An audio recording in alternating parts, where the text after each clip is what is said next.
الحمد لله رب العالمين والعاقبة للمتقين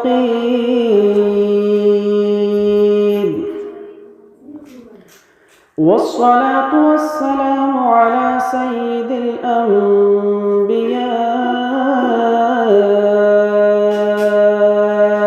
والمرسلين. سبحان الله. أما بعد فأعوذ بالله من الشيطان الرجيم.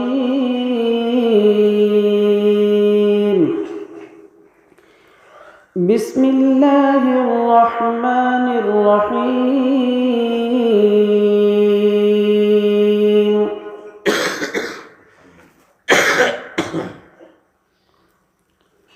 قل إن الموت الذي تفرون منه فإنه ملاقيكم ثم تردون إلى عالم الغيب والشهادة فينبئكم بما كنتم تعملون.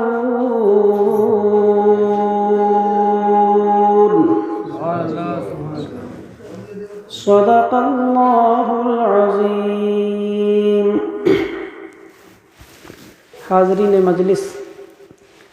خطبے کے بعد میں نے ایک آیت پاک آپ کے سامنے تلاوت کی. اسی آیت پاک پر انشاءاللہ میں چھوٹی سی گفتگو کروں گا. اللہ پاک مجھے حق کہنے کی توفیق عطا فرماوے اور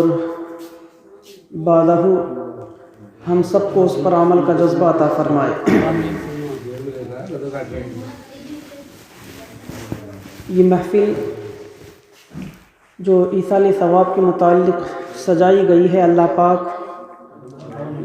اپنے نیک بندوں کے صدقے اپنی بارگاہ میں قبول فرمائے اور اس محفل پاک اور ذکر پاک کی برکتوں سے ہمارے تمام مرحومین کی مغفرت فرمائے. خصوصیت کے ساتھ اہل خانہ کے جو آباء و اجداد اور عزیز و اقارب گزر گئے ہیں، اللہ تعالی شہیدان کربلا اور شہداء اسلام کے صدقے بے حساب ان سب کی مغفرت فرمائے. آمین. اللہ کا لاکھ لاکھ شکر و احسان ہے کہ فی الوقت اس نے ہمیں اپنے ذکر کی توفیق بخشی ہے اور ہم اس کا ذکر کر رہے اور سن رہے ہیں. کائنات میں نہ جانے کتنے لوگ ایسے ہوں گے فی الوقت جو طرح طرح کی نافرمانیوں میں ملوث ہوں گے اللہ کی، لیکن یہ اللہ کی ہم پر کرم نوازی ہے. بے شک یہ اس کی کرم نوازی اور رحمتیں ہیں کہ اس نے ہمیں دنیا کی ہزارہ نعمتیں دینے کے باوجود ایک بڑی نعمت یہ عطا فرما دی اس وقت کہ اس نے اپنے ذکر کی محفل میں ہمیں جمع کر دیا. سبحان اللہ. نور علی نور ہے یہ، کیونکہ بندے پر اللہ کی اتنی نعمتیں ہیں کہ ان کا شمار تو کیا ہی نہیں جا سکتا، چاہے کہ ان کا حق ادا کرنا. مگر اللہ تبارک و تعالیٰ سے ہم دعا گو ہیں کہ مولا تبارک و تعالیٰ دنیا میں جب تک ہمیں رکھے خیر کے ساتھ رکھے اور اپنی نعمتوں کا شکر ادا کرنے اور ہم سب کو عبادت کا جذبہ عطا فرمائے. آمین ثم آمین. یہ زندگی جو ہمیں عطا کی گئی ہے، اس کے تعلق سے آپ سنتے رہتے ہیں کہ ایک دن ہمیں یہ زندگی یقیناً داغ مفارقت دے کر چلی جائے گی اور اس دار فانی سے ہم جدا ہو جائیں گے. اسی کے بارے میں اللہ نے 28ویں پاری میں کچھ اس طرح سے کلام کیا. یوں تو مکمل قرآن ہی اللہ تعالیٰ نے انسان کی رہنمائی اور ہدایت کے لیے نازل کیا اور جگہ جگہ انسان کو نصیحتیں کی، مگر سورۃ الجمعہ کے اندر اللہ نے اس طرح سے نصیحت کی اور موت کا ذکر کچھ اس طرح سے کیا. فرمایا قل، اے محمد صلی اللہ علیہ وسلم آپ کہہ دیجئے، اے میرے محبوب آپ لوگوں سے بیان فرما دیجئے کیا؟ ان الموت الذی، بے شک وہ موت، تفرون منہ، جس موت سے تم بھاگتے ہو، ڈرتے ہو، جس کا خوف تم اپنے دلوں میں جمائے ہو اور اس کے خوف سے تم بھاگتے ہو، فَإِنَّهُ مُلَاقِيكُمْ، تو بے شک وہ تو تم سے ملاقات کر لے گی. یہ بالکل لفظی ترجمہ ہے، اس میں کوئی ملاوٹ نہیں ہے ادھر ادھر کی، اللہ کا کلام ہی کہہ رہا ہے. فَإِنَّهُ مُلَاقِيكُمْ، تو بے شک وہ موت تم سے ملاقات کر لے گی. قرآن پر تو ہمارا سب کا ایمان ہے کہ اس کی کوئی بھی خبر جھوٹی نہیں ہو سکتی، اور اس آیت میں ایک خبر ہی دی جا رہی ہے اللہ کی جانب سے لوگوں کو. اے لوگوں، تفرون منہ، جس موت سے تم بھاگتے ہو، فَإِنَّهُ مُلَاقِيكُمْ، تو بے شک وہ موت تو تم سے ضرور ملاقات کر لے گی. جی ضرور ملاقات کرے گی. نہ چھوڑے گی. ملاقات کے بعد کیا ہوگا؟ ملاقات کے بعد کیا ہوگا جب یہ ملے گی؟ تو اس کے بعد کا منظر پھر اللہ نے بیان کیا، ثُمَّ تُرَدُّونَ إِلَىٰ عَالِمِ الْغَيْبِ وَالشَّهَادَةِ، جی اس کے بعد پھر جب مشیت الہی ہوگی، پھر جب کبھی مشیت الہی ہوگی، تمہیں اس ذات کی طرف پھیر دیا جائے گا، اس ذات کی طرف پھیر دیا جائے گا جو ظاہر کو بھی جانتی ہے اور باطن کو بھی جانتی ہے. یعنی تم کھلے میں کیا کر رہے ہو، اکیلے میں کیا کر رہے ہو، جلوت میں کیا کر رہے ہو اور خلوت میں کیا کر رہے ہو، وہ ذات جو ان تمام احوال کو جانتی ہے اور وہ کوئی اور نہیں، وہ اللہ تعالیٰ کی ذات ہے. اس کے بارے میں فرمایا، یعنی اللہ تعالیٰ خود اپنے بارے میں فرما رہا ہے، ثُمَّ تُرَدُّونَ إِلَىٰ عَالِمِ الْغَيْبِ وَالشَّهَادَةِ، اے لوگوں اس وقت کو مت بھولنا تم کہ وہ موت جس سے تم بھاگتے ہو وہ تم سے ملاقات بھی کرے گی، اور اس کی ملاقات کے بعد جب تک مشیت الہی ہوگی تمہیں قبروں میں رکھا جائے گا، بعد اس ذات کی طرف تمہیں پھیرا جائے گا کہ جو تمہارے روز و شب کے سارے افعال سے باخبر ہے، ہر چیز کو جانتی ہے. وہ ذات جو ظاہر کو بھی جانتی ہے، جو باطن کو بھی جانتی ہے، اس ذات کی طرف تمہیں لٹا دیا جائے گا، پھیر دیا جائے گا. اور آگے ارشاد ہوا پھر کیا ہوگا، یعنی اللہ کی بارگاہ میں حاضر کر دیا جائے گا. اب حاضر کرنے کے بعد کیا ہوگا؟ یہ دو مرحلے ہوئے. ایک تو موت آئے گی اور موت کے بعد اس کی طرف پھیر دیا جائے گا. دو باتیں ہوئی، موت کا آنا اور اللہ کی بارگاہ میں حاضر ہونا، دو مرحلے. تیسرا مرحلہ یہ کہ جب بارگاہ الہی میں تم حاضر ہو جاؤ گے، فَيُنَبِّئُكُمْ، تو وہ ذات، وہ جس کی بارگاہ میں تمہیں پلٹایا جائے گا، جس کی بارگاہ میں تمہیں پھیرا جائے گا، وہ ذات فَيُنَبِّئُكُمْ تمہیں خوب بتلا دے گی، خوب جتلا دے گی۔ فَيُنَبِّئُكُمْ اس کا معنی یہ ہے کہ خوب بتلا دے گی، یعنی کوئی بھی بات چھپی ہوئی نہیں رہے گی جسے تم خود بھول چکے ہوگے۔ وہ رب تبارک و تعالیٰ کی ذات جو ہر ممکن شے پر قادر ہے، وہ تمہاری ہر بات کو فَيُنَبِّئُكُمْ تمہیں بتا دے گی۔ کیا؟ بِمَا كُنْتُمْ تَعْمَلُونَ جو تم دنیا کے اندر کیا کرتے تھے، جو بھی اعمال، چاہے اعمال صالحہ ہو یا اعمال سیئہ ہو، وہ سارے کے سارے اعمال وہ رب تبارک و تعالیٰ کی ذات کل بروز حشر ہمیں بتا دے۔ بزرگان دین فرماتے ہیں کہ جس وقت بندہ بارگاہ الہی میں حاضر ہوگا اور اس کے نام اعمال اس کے سامنے لائے جائیں گے، اس کے نام اعمال اس کے سامنے لائے جائیں گے، بندہ گھبرا جائے گا، بندہ گھبرا جائے گا۔ اور بعض لوگ ایسے ہوں گے جو اللہ تبارک و تعالیٰ کی بارگاہ میں بھی اپنے گناہوں کا انکار کریں گے۔ یہ میں نے بتایا کہ فَيُنَبِّئُكُمْ وہ تمہیں خوب خوب بتلا دے گا جو بھی کام کیے ہوں گے، وہ ساری باتوں کو تم سے بیان کر دے گا۔ تو کچھ لوگ ایسے ہوں گے جو اللہ تبارک و تعالیٰ کی ذات کے سامنے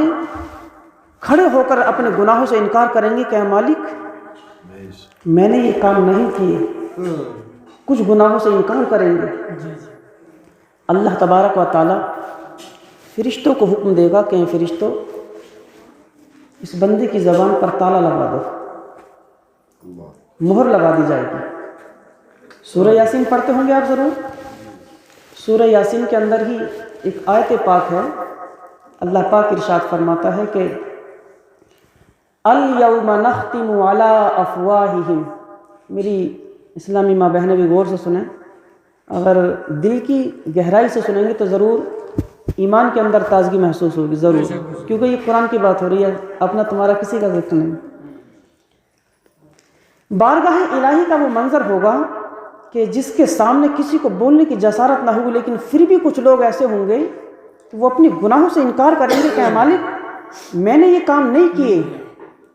میں آپ کو یہاں پر ایک فکر دوں گا، کیونکہ قرآن مجید ہمیں فکر بھی دیتا ہے سوچنے کی، اور وہ پوائنٹ دوں گا جبھی، اور سمجھ میں بھی تبھی آگا جب غور سے سنیں گے۔ تو بندہ کہے گا اے مالک میں نے یہ کام نہیں کیے۔ اللہ پاک اس وقت فرشتوں کو حکم دے گا کہ اے فرشتوں اس بندے کی زبان پر تالا لگا دو۔ پھر خود ہی اس کا ذکر کیا سورہ یاسین کے اندر اللہ نے، اور ارشاد فرمایا الْيَوْمَ نَخْتِمُ، اے لوگو یاد کرو اس دن کو، الْيَوْمَ اس دن کو یاد کرو، نَخْتِمُ عَلَىٰ أَفْوَاهِهِمْ جس دن ہم لوگوں کے منہوں پر، لوگوں کی زبانوں پر تالا لگا دیں گے، مہر لگا دیں گے۔ یہ سورہ یاسین ہے جسے ہم پڑھتے ہیں اپنے مرنے والوں کے پاس بھی، اپنے مریضوں کے پاس بھی، اور اپنی ہر مشکل کے وقت پڑھتے ہیں۔ اسی صورت میں اللہ نے فرمایا یہ الْيَوْمَ نَخْتِمُ عَلَىٰ أَفْوَاهِهِمْ۔ اے انسان، یہ اس کا انداز یہی ہے۔ بزرگوں نے، کیونکہ پڑھنے والا جو پڑھتا ہے تفسیر کو مکمل طور پر اس کو لکھا گیا ہے، اور جو یہاں پر سب الحمدللہ اہل علم ہیں، جو گرامر ہوتا ہے چاہے وہ کسی بھی زبان کا ہو، عربی زبان کا ہو یا کسی بھی زبان کا،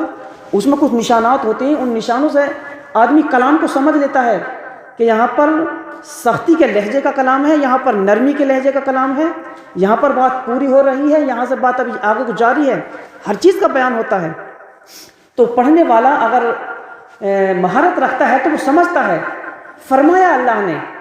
الْيَوْمَ نَخْتِمُ عَلَىٰ أَفْوَاهِهِمْ، اے انسان یاد کرو اس دن کو کہ جس دن لوگوں کی زبانوں پر مہر لگا دی جائے گی۔ اب انکار تو وہ پہلے کر چکا، کچھ بندے، ہر آدمی نہیں کرے گا انکار بھی، کچھ لوگ کریں گے، لیکن اتنا قاعدہ میں بتا دوں آپ کو کہ جس وقت بارگاہ الہی کے سامنے حاضر ہو کر ہر کسی کے اعمال کا محاسبہ ہو رہا ہوگا، اعمال کو پرکھا جا رہا ہوگا، جانچ کی جا رہی ہوگی، تو اس وقت چاہے مومن ہو یا کافر، گنہگار ہو یا نیکوکار ہو، سبھی کی زبانوں پر تالا لگایا جائے گا اتنی دیر کے لیے کہ جتنی دیر اس کے اعمال کا محاسبہ ہوگا، زبان سے نہیں بولنے دیا جائے گا۔ اب یہاں پہ سوال بھی پیدا ہوتا ہے، اگر زبانوں پر تالا لگے گا تو پھر اللہ کی بارگاہ میں کلام کس چیز سے ہوگا؟ تو انکار کرنے نہ کرنے تک تو زبان چلے گی، لیکن فوراً جیسے ہی زبان چلے گی اللہ پاک زبانوں کو بند کرنے کا حکم دے دے گا، چاہے عورتیں ہوں یا آدمی، کوئی بھی ہو ٹو زیڈ، سب کی زبانوں کو بند کر دیا جائے گا اتنی دیر کے لیے کہ جتنی دیر اعمال کا محاسبہ ہوگا۔ پھر کیا ہوگا؟ آگے اللہ پاک نے ارشاد فرمایا کہ اے لوگوں،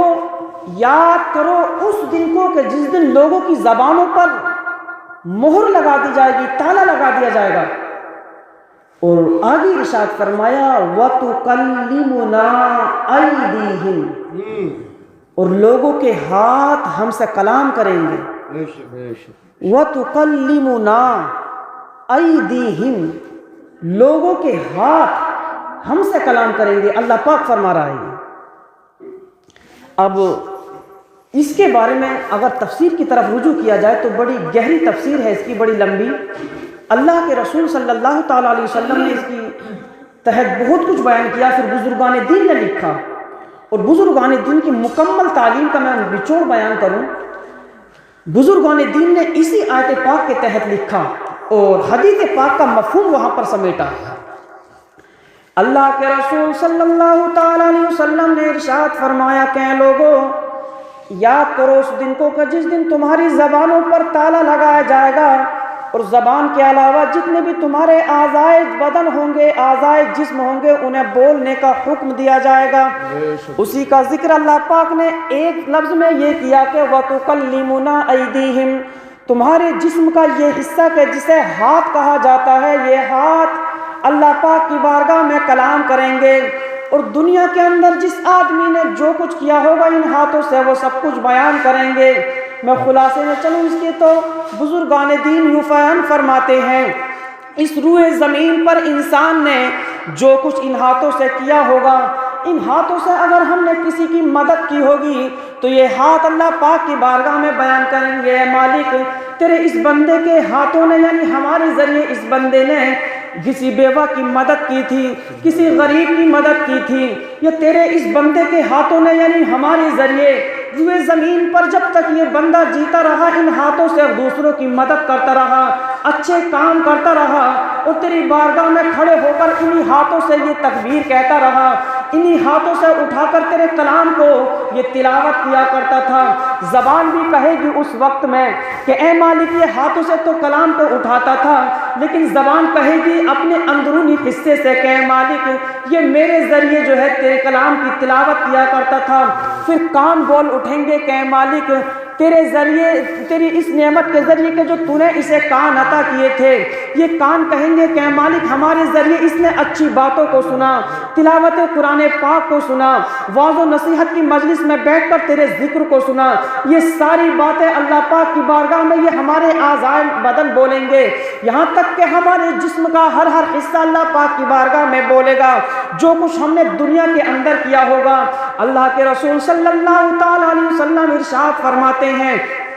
اس کے بعد اللہ تبارک و تعالیٰ اعضائے بدن کی طرف مخاطب ہوگا، مخاطب ہونے کے بعد ارشاد فرمائے گا کہ اے اعضائے بدن اگر تم اس بندے کی موافقت کرتے ہو اور اس کی اچھائیوں کو بیان کرتے ہو، اور اچھائیاں یہ اعضائے بدن اسی کے بارے میں بیان کریں گے کہ جس بندے نے اس روئے زمین پر رہ کر ان اعضائے بدن کے ذریعے اچھے کام کیے ہوں گے، تو اللہ تبارک و تعالیٰ ارشاد فرمائے گا کہ اے اعضائے بدن تم بتاؤ اس کے بارے میں جو موافقت بیان کر رہے ہو، اس کی اچھائیوں اور نیکیوں کو بیان کرتے ہو، تم بتاؤ اس وقت تم کیا چاہتے ہو اس میرے بندے کے لیے۔ تو ہمارے یہ اعضائے بدن اللہ پاک کی بارگاہ میں عرض کریں گے کہ مالک تیرے جس بندے نے ہمارے ذریعے روئے زمین پر رہنے کے بعد تیری عبادت و ریاضت کی تھی، تیرے کلام پاک کی تلاوت کی تھی، انہی اعضائے بدن کے ذریعے تیرے اس بندے نے اچھے اچھے کام کیے تھے، آج ہم ان کا صلہ تجھ سے یہ طلب کرتے ہیں کہ تیرے جس بندے نے ہمارے ذریعے اچھے اچھے کام کیے تھے تو ہمارے ذریعے سے اس کی مغفرت فرما دے۔ تو اللہ تبارک و تعالیٰ اعضائے بدن کو مخاطب کر کے ارشاد فرمائے گا کہ اے فرشتوں تم بھی سنو، اور اے اعضائے بدن تم بھی سنو، اگر تم اس کی موافقت کرتے ہو اور اس کی سفارش طلب کرتے ہو تو فقط تمہارے کہنے کی بدولت میں نے اپنے اس بندے کی مغفرت فرما دی ہے۔ یہ اعضائے بدن کا ہمارا ہوگا مکمل ہوگا، اور اگر انہی سے ہم اللہ کی نافرمانی کریں، ہر کسی کے اعمال کا محاسبہ ہونا ہے، تو پھر یہ مخالفت میں بولیں گے۔ جو موافقت میں منظر ہے تو اس کے ذریعے بخشش طلب کی جائے گی اور اللہ پاک کی جانب سے انشاءاللہ مغفرت ملے گی، یہ سورہ یاسین کا مفہوم کہتا ہے۔ اور اگر اسی کی مخالف بات ہو جائے گی تو چاہے کچھ نہ ہو، پھر ہمارے اعضائے بدن ہی ہمیں عذاب میں لے جانے کے لیے کافی ہو جائیں گے، کسی چیز کی ضرورت نہیں پڑے گی۔ اللہ کے رسول صلی اللہ تعالیٰ علیہ وسلم نے ایک حدیث پاک میں یہی بیان کیا، اے لوگو خلوت و جلوت میں تم اللہ کا خوف اپنے دل میں رکھو، اور اگر کہیں تمہیں شیطان ورغلائے اور تمہیں ہر چیز سے غافل کر دے تو تم کچھ مت دیکھنا، کم سے کم اپنے اعضائے بدن کی طرف توجہ دے لینا، کہ چاہے کوئی نہیں دیکھ رہا لیکن کم سے کم تمہیں تمہارے اعضائے بدن خود دیکھ رہے ہیں، اور ان کا دیکھنا بہت بڑی چیز ہے۔ اگر یہاں تک بھی بات آ جائے کم علمی کی وجہ سے کہ اللہ کی نظروں سے ہم غائب ہو کر کے کوئی گناہ کر سکتے ہیں، ایسا تو ممکن ہی نہیں۔ اللہ تبارک و تعالیٰ ہر چیز کو دیکھ رہا ہے، اس سے کچھ نہیں چھپ سکتا، لیکن اعضائے بدن تو ہمارے ساتھ ہیں، یہ تو ہمیں ہمہ وقت دیکھ رہے ہیں، تو کم سے کم ان کو ہم تصور کر لیں تو گناہ سے چھٹکارا پانے اور شیطان کی شرارت سے محفوظ کرنے کے لیے اپنے آپ کو انشاءاللہ یہ داؤ ہمارے لیے کافی ہو جائے گا انشاءاللہ۔ اللہ نے ارشاد فرمایا یہ وَتُكَلِّمُنَا أَيْدِيهِمْ، اور اے لوگوں یاد کرو اس دن کو کہ جس دن لوگوں کے ہاتھ ہم سے کلام کریں گے، اور پھر ارشاد فرمایا وَتَشْهَدُ أَرْجُلُهُمْ بِمَا كَانُوا يَكْسِبُونَ، اور یاد کرو اس دن کو کہ جس دن لوگوں کے قدم ان کے کیے ہوئے کی گواہی دیں گے، کیے ہوئے کی گواہی۔ اب میں اس پر بات ہوں، یہ قدم آدمی کسی بھی گناہ کی طرف چلے تو ان قدموں کا سہارا لینا پڑے گا، بغیر قدموں کے وہ نہیں چل سکتا، اور قدموں کی جو گواہی ہوگی وہ قدم کے علاوہ جتنا بدن ہے وہ سارے اعضائے بدن ایک طرف اور خالص پاؤں ایک طرف، ان کی گواہی ایک طرف ہوگی۔ اللہ کے رسول صلی اللہ تعالیٰ علیہ وسلم نے ارشاد فرمایا ان قدموں کے بارے میں کہ کل بروز قیامت حشر کے دن جب اللہ پاک بندے کو اپنے سامنے کھڑا کر کے اس کے اعمال کا محاسبہ کرے گا اور اس سے اس کے نامہ اعمال کے بارے میں پوچھے گا تو اس کے قدموں کو بولنے کی اجازت دی جائے گی۔ اللہ پاک ارشاد فرمائے گا کہ قدموں تم بتاؤ یہ تمہارے ذریعے کیا کیا کرتا تھا۔ یہ حدیث پاک کا مفہوم بتا رہا ہوں میں، اللہ کے رسول صلی اللہ تعالیٰ علیہ وسلم کی تعلیم کے مطابق میں آپ کو بتاتا ہوں کہ یہ قدم اللہ پاک کی بارگاہ میں عریضہ پیش کریں گے کہ اے مالک تیرے ان قدموں کے ذریعے کہ جو تو نے نعمت کے طور پر اس بندے کو دیے، ان قدموں کے ذریعے یہ کھڑے ہو کر رات میں یا دن کی خلوت و جلوت میں یہ تیری عبادت و ریاضت کے جذبے اور پھول اپنے دلوں کے اندر سموئے کرتا تھا۔ ان قدموں پر کھڑے ہو کر اس نے اچھے اچھے کام کیے تھے۔ اللہ پاک ان قدموں سے ارشاد فرمائے گا کہ اے قدموں تم ساری باتوں کو چھوڑ کر میرے اس بندے کے بارے میں بتاؤ، اگر اس بندے نے ان قدموں پر کھڑے ہو کر میری عبادت کی ہے تو تم بتاؤ تم اس بندے کے بارے میں میرے کیا چاہتے ہو۔ تو ہمارے یہ قدم کہیں گے کہ جن قدموں پر کھڑے ہو کر ہم آج اللہ پاک کی عبادت و ریاضت کرتے ہیں، جن سے ہم اچھے کام کرتے ہیں، یہ قدم کہیں گے کہ اے مالک ہم چاہتے ہیں کہ تو اس بندے کی اپنے مغفرت فرما دے۔ حدیث پاک کا مفہوم بتاتا ہے، اللہ کے رسول صلی اللہ تعالیٰ علیہ وسلم نے ارشاد فرمایا کہ جب اللہ پاک کی بارگاہ میں ہمارے قدم سفارش طلب کریں گے تو اللہ تبارک و تعالیٰ ان کی سفارش کی بدولت پاؤں کے ذریعے ہونے والے جتنے بھی گناہ یا جتنے بھی اعمال حسنہ ہوں گے، اور ان کے ذریعے پھر مطالبہ بخشش و نجات جو ہوگا، اللہ تبارک و تعالیٰ ان کی بدولت اپنے اس بندے کی مغفرت فرمائے گا۔ سبحان اللہ، سبحان اللہ، نعرہ تکبیر، نعرہ تکبیر، نعرہ رسالت، نعرہ رسالت، مسلک اعلیٰ حضرت، نعرہ تکبیر۔ وَتَشْهَدُ أَرْجُلُهُمْ بِمَا كَانُوا يَكْسِبُونَ۔ اے لوگوں اس وقت کو یاد کرو کہ جس دن لوگوں کے قدم ان کے اعمال کی گواہی دیں گے۔ یہ قدم، اب اسی قدم کے بارے میں پھر نبی نے اسی حدیث پاک میں زمین کا ذکر کیا کہ زمین کے جس حصے پر آدمی گناہ کرے یا اعمال حسنہ کرے تو زمین کا سہارا ضرور لینا پڑے گا۔ زمین پر بغیر واسطہ نہ ہوگا، واسطے سے ہوگا، یعنی چھت وغیرہ پر یا کسی سواری میں، لیکن وہ سواری یا وہ چھت، وہ مکان ضرور اس روئے زمین پر ہوگا، روئے زمین کا سہارا لینا پڑے گا۔ اللہ تبارک و تعالی خطہ زمین کہ جس پر کھڑے ہو کر آج ہم سجدے کرتے ہیں، میں کہنا چاہتا ہوں آپ کو کہ ہم سب پہلے اپنے آپ کو نمازی بنا لیں۔ میری اسلامی ماں بہنیں بھی سنیں، ہم اپنے آپ کو نمازی بنا لیں، انشاءاللہ ہماری آنے والی جو نسلیں ہوں گی وہ خود بخود نمازی بن جائیں گی انشاءاللہ۔ اللہ کے رسول صلی اللہ تعالیٰ علیہ وسلم نے ان قدموں کے ذریعے استعمال ہونے والی روئے زمین کے بارے میں فرمایا، اور اس کا ذکر سورۃ الزلزال کے اندر بیان فرمایا۔ میں بتاؤں آپ کو، غور سے سنیں تو اللہ نے سورۃ الزلزال میں کہا اذا زلزلت الارض زلزالها۔ اے لوگو یاد کرو اس وقت کو کہ جس دن زمین پر زلزلہ آ جائے گا۔ اذا زلزلت الارض زلزالها، جس دن زمین تھر تھرا دی جائے گی۔ اور زلزلے میں زمین ہلتی ہے، تھر تھراتی ہے، ابھی چند دنوں پہلے آئے نا، آپ نے دیکھا زمین تھر تھراتی ہے۔ تو قیامت جو برپا ہوگی وہ اسی طرح سے ہوگی کہ زمین پر زلزلے طاری ہوں گے، اور آسمان کی جو کائنات ہے روئے زمین سے اوپر، یہ ساری کی ساری کائنات یہ بھی سب ختم ہو جائے گی، ساری کی ساری زمین پر گر پڑے گی، اور روئے زمین پر زلزلے طاری ہو جائیں گے۔ اور کیا ہوگا؟ اذا زلزلت الارض زلزالها۔ اے لوگو یاد کرو اس دن کو کہ جس دن زمین تھر تھرا دی جائے گی جیسا اس کا تھر تھرانا ٹھہرا ہے۔ وَأَخْرَجَتِ الْأَرْضُ أَثْقَالَهَا، اور یاد کرو اس دن کو کہ جس دن زمین اپنے بوجھ نکال کر باہر کر دے گی، یعنی جتنے بھی دفینے ہوں گے، چاہے وہ انسان کے ہوں یا کوئی اور چیزیں، وہ سب کے سب اللہ کے حکم سے نکل کر باہر کھڑے ہو جائیں گے۔ اور پھر کیا ہوگا؟ وَقَالَ الْإِنسَانُ مَا لَهَا۔ انسان جب قبروں سے اپنے نکلیں گے اور ایک دوسرے کو سب کو اپنے سامنے کھڑا ہوا دیکھیں گے تو ایک دوسرے سے کہیں گے وَقَالَ الْإِنسَانُ مَا لَهَا، کہ اس زمین کو کیا ہو گیا آج، کیونکہ سب اپنی قبروں سے اٹھیں گے، عقل ہوش یہ سب مبہوت ہو جائیں گے، اور تعجب سے کہیں گے ایک دوسرے سے لوگ کہ آج زمین کو کیا ہو گیا۔ وَقَالَ الْإِنسَانُ مَا لَهَا، زمین کو کیا ہو گیا کہ یہ جتنی بھی دفینے ہیں ان سب کو باہر نکالے دے رہی ہے۔ آگے اللہ نے ارشاد فرمایا يَوْمَئِذٍ تُحَدِّثُ أَخْبَارَهَا، وَقَالَ الْإِنسَانُ مَا لَهَا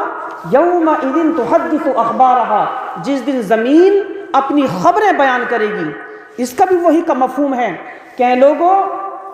یاد کرو اس دن کو کہ جس دن زلزلے آئیں گے زمین پر، جس دن زمین اپنے دفینوں کو نکال کر باہر کرے گی، اور اس دن کو بھی تم یاد کرو کہ جس دن تم آپس میں کہو گے اس زمین کے بارے میں کہ اس زمین کو کیا ہو گیا۔ اور اے لوگوں تم اس دن کو یاد کرو کہ جس دن زمین اپنی خبریں بیان کرے گی، اپنی خبریں۔ آپ پڑھ کر کے دیکھیں تفسیر، اس کے تحت بزرگان دین نے لکھا ہے کہ اللہ تبارک و تعالیٰ اس خطہ زمین کو اپنی بارگاہ کے قریب کرے گا، سمیٹ کر اس کے حکم کے مطابق ایک پل میں زمین حاضر ہو جائے گی، اور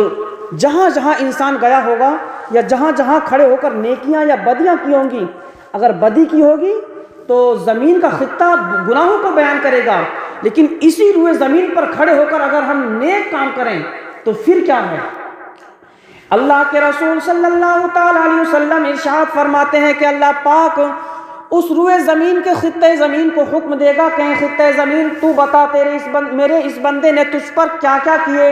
اگر نیکیاں کی ہوں گی تو نیکیاں بیان کی جائیں گی، اگر گناہ کیے ہوں گے تو گناہ بیان کیے جائیں گے. لیکن اگر کسی بندے مومن کے بارے میں یہ خطہ زمین، میں اشارہ دینا چاہتا ہوں اپنی اسلامی ماں بہنوں کو بھی، اور ہم اپنے آپ کو سب کے لیے میں کہنا چاہتا ہوں، وہ خطہ زمین کے جس خطے زمین پر آج کھڑے ہو کر ہم سجدے کرتے ہیں، رکوع کرتے ہیں، جہاں پر ہمارے قدم ٹکتے ہیں، ہمارے گھٹنے لگتے ہیں، یا ہمارے ہاتھ اور پیشانی اور ناک ٹکتی ہے،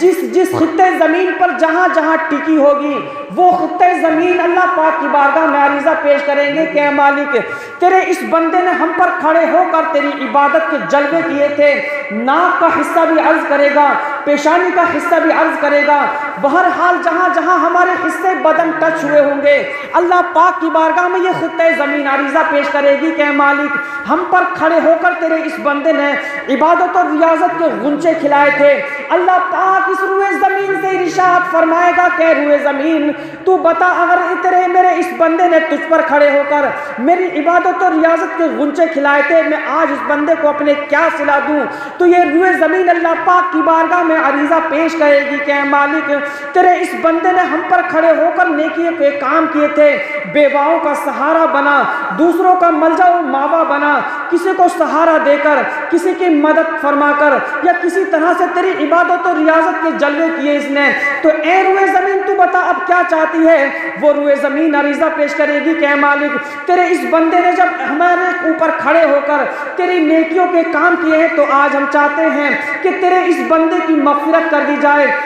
یہ بخاری شریف کی حدیث پاک کا مفہوم بتاتا ہے. اللہ کے رسول صلی اللہ تعالی علیہ وسلم ارشاد فرماتے ہیں، جب اللہ پاک کی بارگاہ میں یہ خطہ زمین ہماری مغفرت طلب کرے گا اور ہماری سفارش طلب کرے گی تو اللہ پاک اس روئے زمین کے خطے کو حاضر کر کے کہے گا کہ اے روئے زمین، اگر تو میرے اس بندے کی مغفرت طلب کرتی ہے اور اس کی نیکیوں کی گواہی دیتی ہے تو اے روئے زمین، آج میں نے تیری مغفرت طلب کرنے کی وجہ سے اپنے اس بندے کے تمام گناہوں کی مغفرت فرماتی ہے. اور مغفرت اسی طرح سے نہیں، میں آج اس پر اپنے بندے پر یہ انعام کرنا چاہتا ہوں کہ اس کے تمام گناہوں کی مغفرت کرنا ہوں، اور ساتھ ہی ساتھ میں اسے یہ انعام عطا کرتا ہوں کہ تجھ پر کھڑے ہو کر جو عبادت اور ریاضت کے جلوے اس نے اور غنچے اس نے سجائے تھے، میں آج ان کے بدلے اسے جنت نعیم عطا فرماتا ہوں. یہ روئے زمین کی سفارش ہوگی. جیسے ہی یہ فریاد کرے گی اللہ کی بارگاہ میں تو اللہ تبارک و تعالیٰ روئے زمین کے خطے کی سفارش بھی قبول کرے گا. اے لوگو، اگر ہم اللہ و رسول کی ان فرامین سے اگر نصیحت حاصل کریں تو یقیناً یہ بہت بڑی باتیں ہیں. اور ویسے تو اللہ کے رسول صلی اللہ علیہ وسلم نے ارشاد فرمایا کہ ان الموت بالواعظ کفا، بے شک نصیحت کے لیے تو موت ہی کافی ہے. اور موت تو دیکھو صاحب والی ہے، اس سے کسی کو چھٹکارا نہیں ہے. یقیناً یہ ایک دن آنی ہے. اگر ہم سے اپنے ماضی میں کچھ ہوا ہے، اللہ کی نافرمانیاں ہوئی ہیں، تو اسی میں ہمارے لیے بھلائی ہے کہ ہم اپنے گزشتہ گناہوں سے توبہ کریں، اور توبہ کرنے کے بعد جتنی زندگی بچی ہے اس زندگی کو اللہ کی فرما برداری میں گزارا جائے. کیونکہ کچھ پتہ نہیں یہ زندگی ہماری کب ساتھ چھوڑ جائے. اور میں ایک بات اور بتاتا ہوں اکثر جگہ پر، یہ جو ہماری دنیا کی زندگی نا، زیادہ تر 60-70 سال، 85 یا 90 سال اگر ہوئی تو بھروسہ تو ایک پل کا نہیں ویسے. لیکن ہم نے ایک دن حساب لگایا، ایک ہمارے ساتھی بھی تھے، کہ اگر 60 سال کی زندگی انسان کو مل جائے تو قیامت کا دن چونکہ 50,000 سال کا ہے، ایک دن 50,000 سال کا، اور یہ صرف 24 گھنٹے کا ہے، تو اس دن کے مقابلے میں اگر اس دنیا کی 60 سالہ زندگی کو رکھا جائے تو 60 سال کی زندگی بمشکل دنیا کے 2 سیکنڈ کے برابر بیٹھتی ہے. 2 سیکنڈ کے برابر. تو بزرگان دین نے اور خاص کر امام شافعی نے اس کو نقطۂ نظر کو بیان کیا کہ جب انسان قیامت کے اتنے بڑے دن کو اور اس کی ہولناکیوں کو دیکھے گا تو پھر وہ یہ آرزو کرے گا اللہ کی بارگاہ میں، کاش میں نے دنیا کی اتنی سی مختصر سی زندگی اللہ کی فرما برداری کرتے ہوئے گزار لیتا تو آج اس دن کی سختیوں سے بھی محفوظ ہو جاتا اور اللہ تبارک و تعالیٰ کی نعمتوں سے بہرور ہو جاتا۔ تو یہ زندگی اتنی سی مختصر سی زندگی ہے۔ گناہ ہے چاہے کیسے بھی کیے، ہم اپنی پچھلی زندگی کو یاد کر کے اپنے اعمال سے آج ہم اگر گناہوں سے توبہ کر لیں تو یقیناً اللہ تبارک و تعالیٰ اپنے بندوں کی توبہ قبول کرنے والا ہے، یقیناً۔ حضرت ٹائم تو زیادہ نہیں ہو رہا، میں اور بولتا ہوں تھوڑا مختصر تھا۔ یہ جو میں نے بات بیان کی کہ اللہ تبارک و تعالیٰ کی بارگاہ میں بندہ اپنے ماضی کے سارے گناہوں کو یاد کر کے اگر سچے دل سے توبہ ہو جائے، تائب ہو جائے، تو یقیناً اللہ تبارک و تعالیٰ بندے کی توبہ قبول فرماتا ہے۔ ان اللہ هو التواب الرحیم، بے شک اللہ تبارک و تعالیٰ وہ بہت زیادہ توبہ قبول کرنے والا اور اپنے بندوں پر رحم فرمانے والا ہے۔ 28ویں پارے کی یہ آخری صورت ہے، سورۃ التحریم، اسی کی آخری آیتیں ہیں۔ اللہ پاک نے یہ آخری رکوع ہے، اس کی میں ابتدائی آیت پیش کرتا ہوں اور انشاءاللہ پھر اپنی بات کو اختتام کی طرف لے کر چلوں گا۔ میں ایک توبہ کے تعلق سے جب بات چھیڑی ہے تو میں کہہ دوں، اللہ نے ارشاد فرمایا کہ یا ایھا الذین آمنوا توبوا الی اللہ توبۃ نصوحا، ایمان والو اللہ کی بارگاہ میں ایسی توبہ کرو جو آگے کو نصیحت بن جائے، آگے کو نصیحت بن جائے۔ خلاصہ کلام یہ کہ سچی توبہ کی جائے خلوص دل کے نیت ساتھ۔ تو اس توبہ کا پھل کیا ملے گا، نتیجہ اور ثمرہ کیا ہوگا، تو میں کسی اور کی زبانی نہیں، خود اللہ پاک ارشاد فرماتا ہے اسی کے آگے کو کہ اگر کوئی بندہ مومن سچے دل سے توبہ کر لے، عسیٰ ربکم ان یکفر عنکم سیئاتکم، اے لوگو، اے ایمان والو، تم اللہ پاک کی بارگاہ میں سچی توبہ کرو، ایسی توبہ جو آگے کو نصیحت بن جائے، یعنی سچی توبہ کرو، سچی توبہ کا پھل اور ثمرہ نتیجہ تمہیں یہ ملے گا کہ اللہ تبارک و تعالیٰ اس سچی توبہ کی برکت سے تمہارے ماضی کے جتنے گناہ ہوں گے ان سارے گناہوں کی مغفرت فرما دے گا۔ سرکار حجت الاسلام امام غزالی رحمۃ اللہ تعالیٰ علیہ بیان فرماتے ہیں، مکاشفۃ القلوب میں انہوں نے ایک واقعہ نقل کیا کہ ایک نوجوان تھا، اسے کسی عورت سے محبت ہوئی، وہ عورت کسی کام کی تحت ایک قافلے پر روانہ ہوئی، جب اس نوجوان کو پتہ چلا تو وہ بھی اس قافلے پر روانہ ہوا۔ قافلہ رات کے اندر ایک جگہ پڑاؤ ڈالتا ہے، لوگ تھکے ماندے تھے، فوراً ہی سو گئے، بہت ہی جلد سو گئے۔ جیسے ہی لوگ سوئے، رات کا وقت تھا، وہ نوجوان اٹھا اور اس عورت کے پاس گیا، اس عورت سے جا کر کے بولا کہ اے عورت، تیری محبت کے سوا کوئی اور چیز ایسی نہیں ہے جو مجھے قافلے کے اندر لائی ہو، فقط تیری محبت میں میں یہاں قافلے میں آیا ہوں۔ اس عورت نے کہا کہ اے نوجوان بتاؤ تو پھر کیا چاہتے ہو؟ اس نوجوان نے کہا کہ فطری خواہش پوری کرنا چاہتا ہوں۔ عورت نے کہا کہ ایسا کرو، پہلے اپنے قافلے کا چکر لگا کر آؤ، کوئی جاگ تو نہیں رہا۔ وہ نوجوان بڑا خوش ہوا کہ شاید میرے دل کی تمنا پوری ہوگی، بڑی خوشی سے وہ گیا۔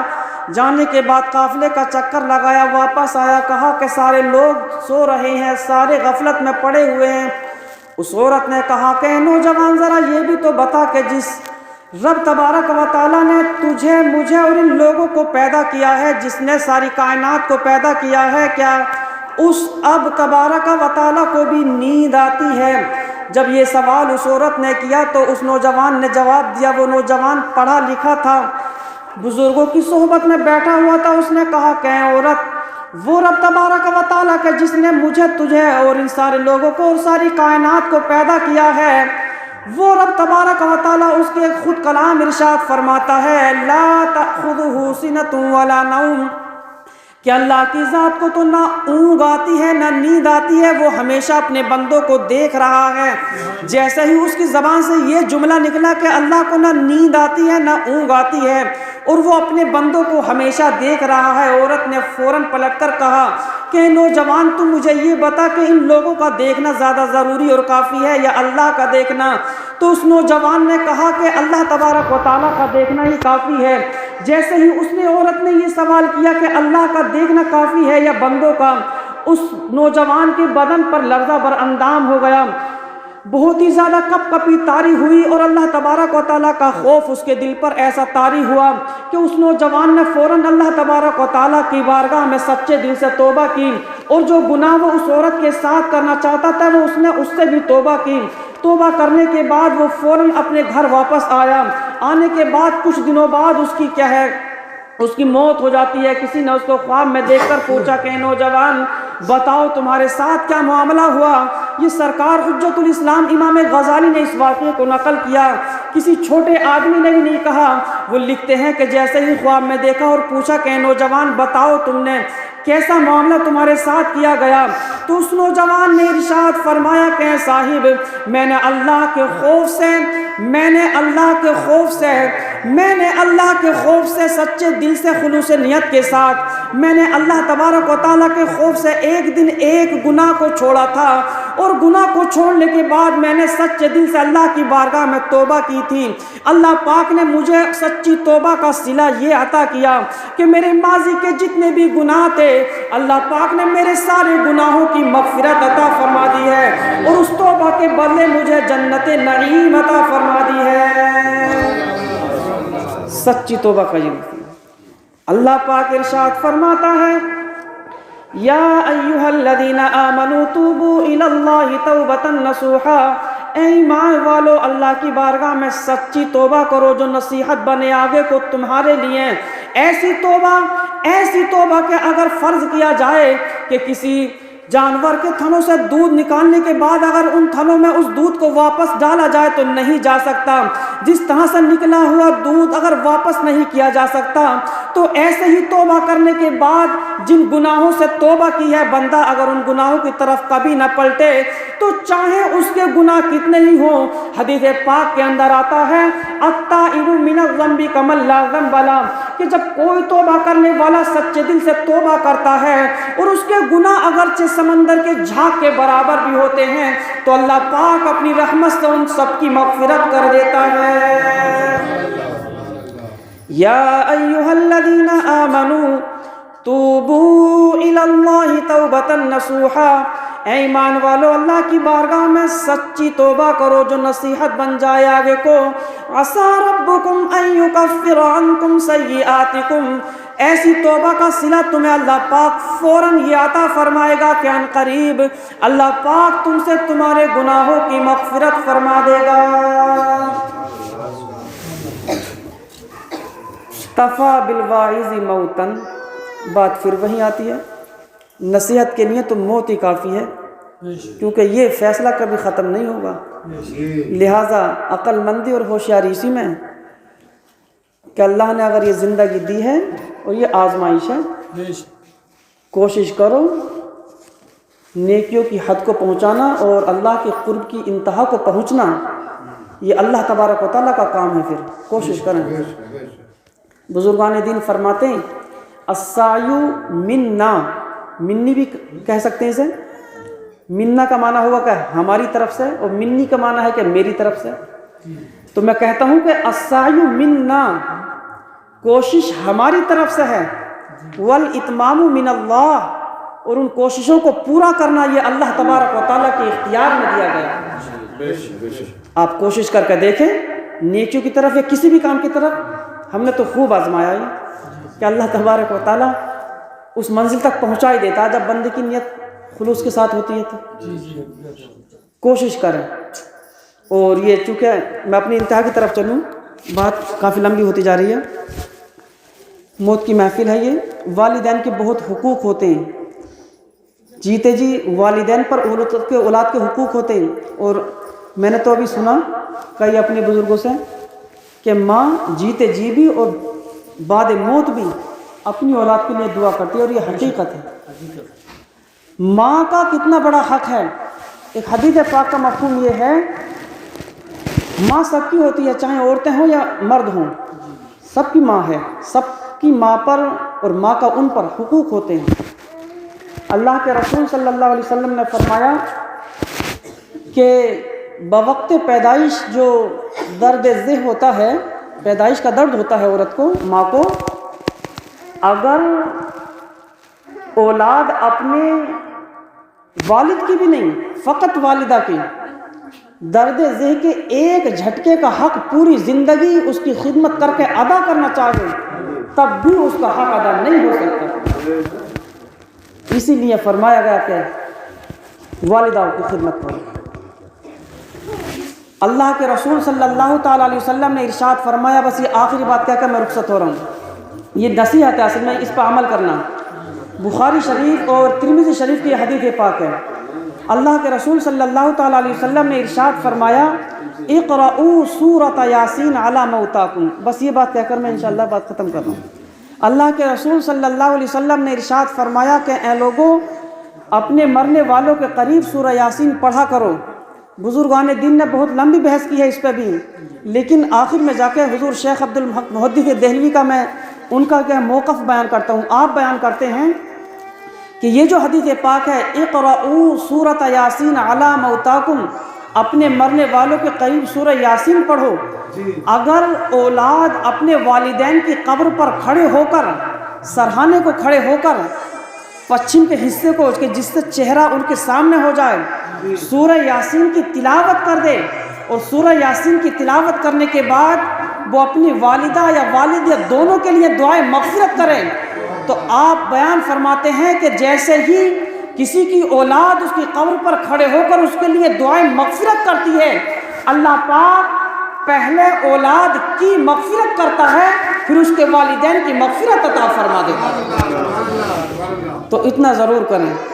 کہ اپنے آبا و اجداد کی قبروں پر کھڑے ہو کر سورہ یاسین کی تلاوت کریں اور انہیں یاد رکھیں۔ آج ہم اپنے آبا و اجداد کو یاد رکھیں گے تو انشاءاللہ آنے والی نسلیں ہمیں یاد رکھیں گی۔ اللہ پاک سے دعا ہے کہ ہم سب کو عمل کی توفیق دے اور ہم سب کو اعمال صالحہ کا جذبہ عطا فرمائے۔ میں 2 شعر پڑھ دوں حضرت، مچل کر بولیے سبحان اللہ۔ سرکار اعلیٰ حضرت علیہ رحمت و رضوان کا لکھا ہوا یہ کلام میں پڑھتا ہوں کیونکہ موت کے تعلق سے ہے یہ۔ اندھیری رات ہے غم کی گھٹا سیاہ کی کالی ہے۔ ایک تو قبر کا اندھیرا ہے اور دوسرا گناہوں کا جو وبال ہوگا ان کی تاریکی الگ ہے، تو قبر کے تعلق سے اعلیٰ حضرت لکھتے ہیں، اندھیری رات ہے غم کی گھٹا سیاہ کی کالی ہے، اندھیری رات ہے غم کی گھٹا سیاہ کی کالی ہے، دل بے کس کا اس آفت میں آقا تو ہی والی ہے، دل بے کس کا اس آفت میں آقا تو ہی والی ہے۔ لیکن چونکہ نبی قبر میں تشریف لاتے ہیں تو مسلمانوں کو تو خوشخبری بھی ہے، نبی کی زیارت بھی ہوتی ہے، تو اعلیٰ حضرت نے پھر وہ منظر بیان کیا، نہ ہو مایوس آتی ہے صدا غورے غریبہ سے، غورے غریبہ یعنی قبر، قبر سے یہ آواز آتی ہے ایمان کی نظر سے اگر دیکھیں تو، نہ ہو مایوس آتی ہے صدا غورے غریبہ سے، نبی امت کا حامی ہے، خدا بندوں کا والی ہے، نبی امت کا حامی ہے، خدا بندوں کا والی ہے، اور اترتے چاند ڈھلتی چاندنی جو ہو سکے کر لے۔ یہ جو ہماری زندگی ہے اور یہ لمحہ لمحہ موت کے قریب ہو رہی ہے، تو یہ ہمارا جو زندگی ہے یہ تو ہوا چاند، اور جو زندگی گھٹ رہی ہے یہ اترتی ہوئی چاندنی ہے، اور یہ ایک نہ ایک دن غروب ہونا ہے۔ تو اس کے بارے میں لکھا، اترتے چاند ڈھلتی چاندنی جو ہو سکے کر لے، اترتے چاند ڈلتی چاندنی جو ہو سکے کر لے اندھیرا پاک آتا ہے یہ 2 دن کی اجالی ہے اندھیرا پاک آتا ہے یہ 2 دن کی اجالی ہے بس یہ آخری شعر اندھیرا گھر اکیلی جان دم گھٹتا من کتاتا اندھیرا گھر اکیلی جان دم گھٹتا من کتاتا خدا کو یاد کر پیارے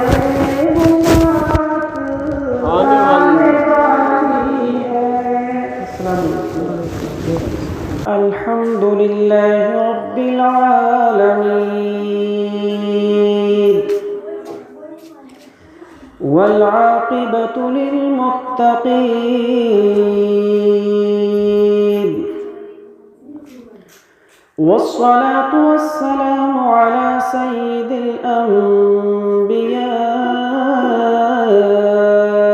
الأنبياء والمرسلين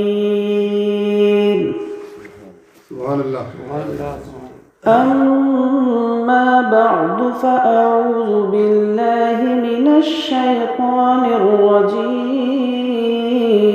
الرجيم بسم الله الرحمن الرحيم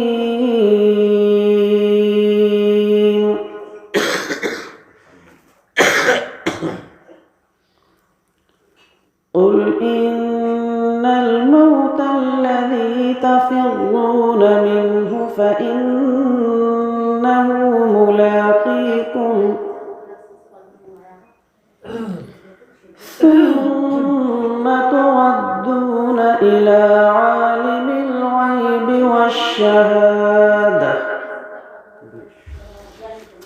فينبئكم بما كنتم تعملون